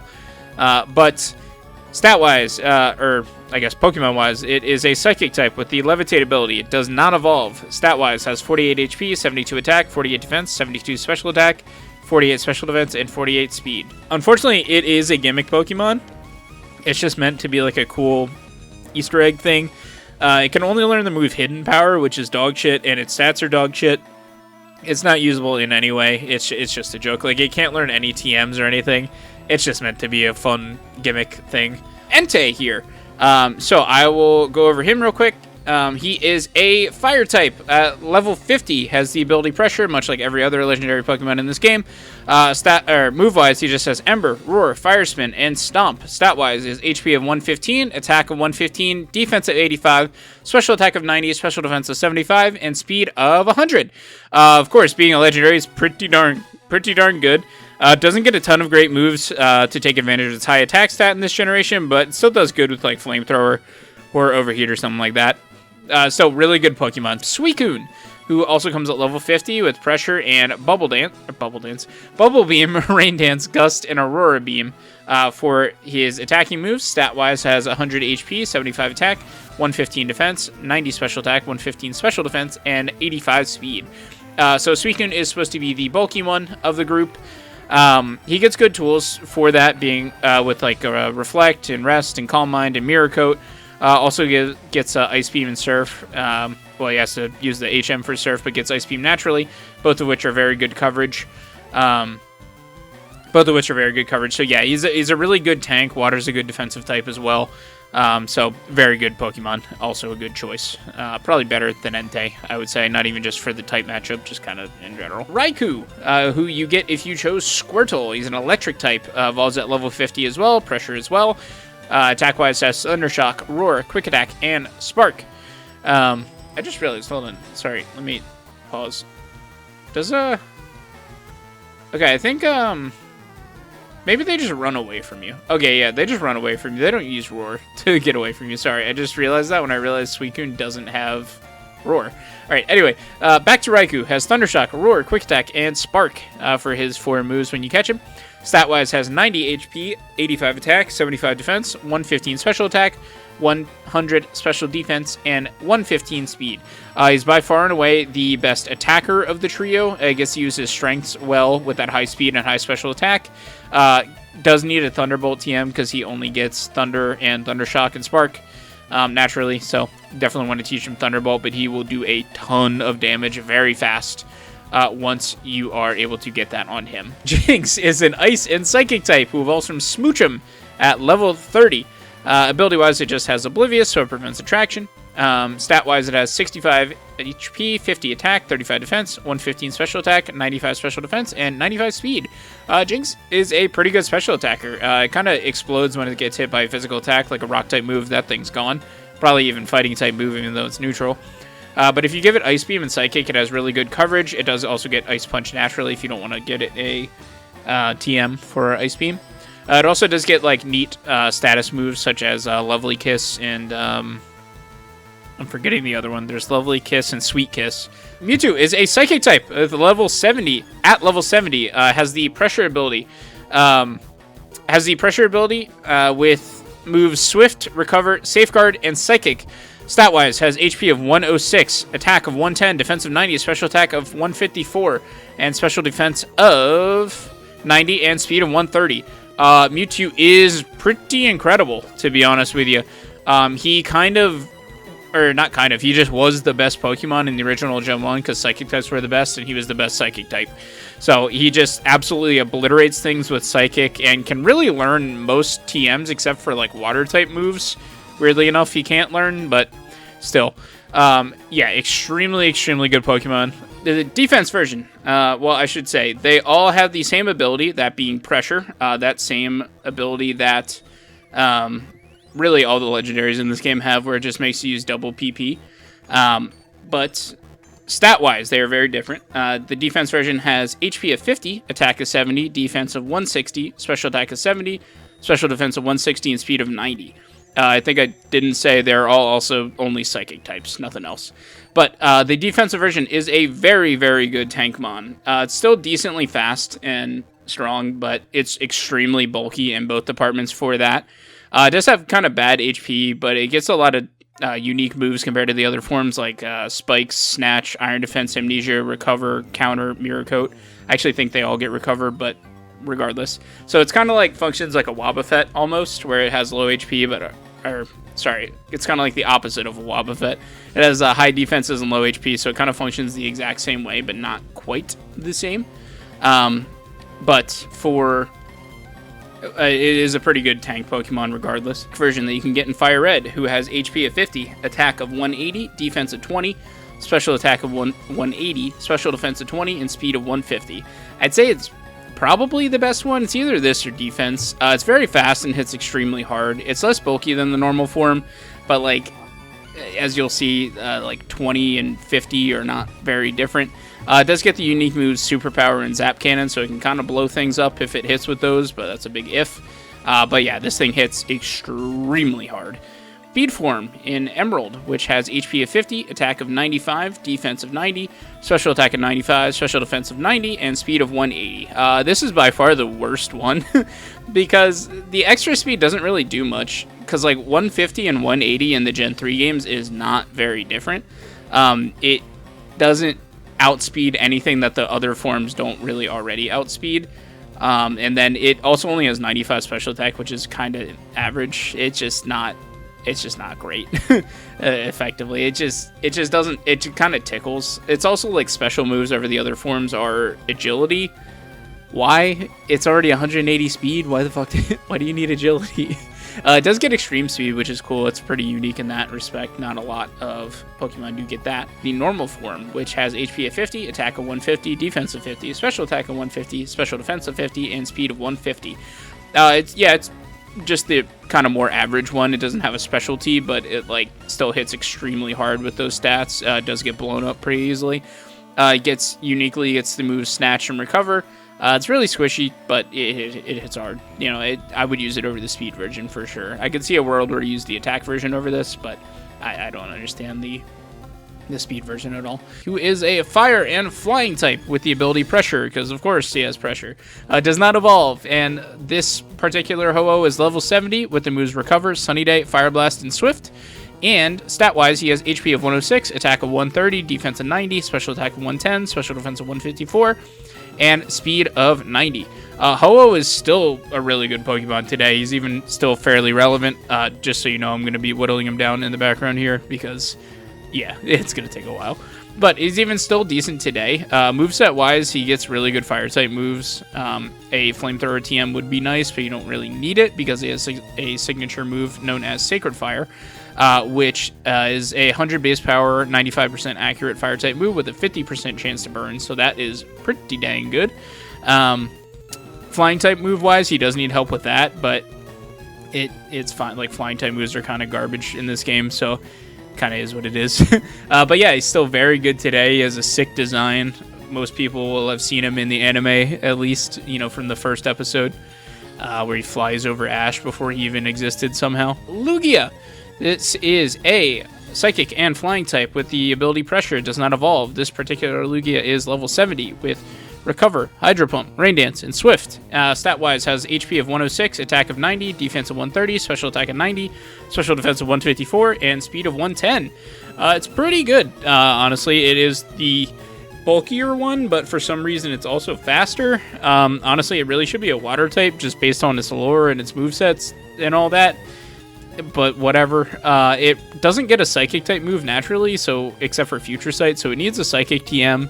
It does have a signature move with Aero Blast, which is a flying type move, same power and accuracy as Sacred Fire, but instead of a secondary like status effect, it has a higher crit chance. So it's less good due to Lugia's lower attack stat, but it's still alright.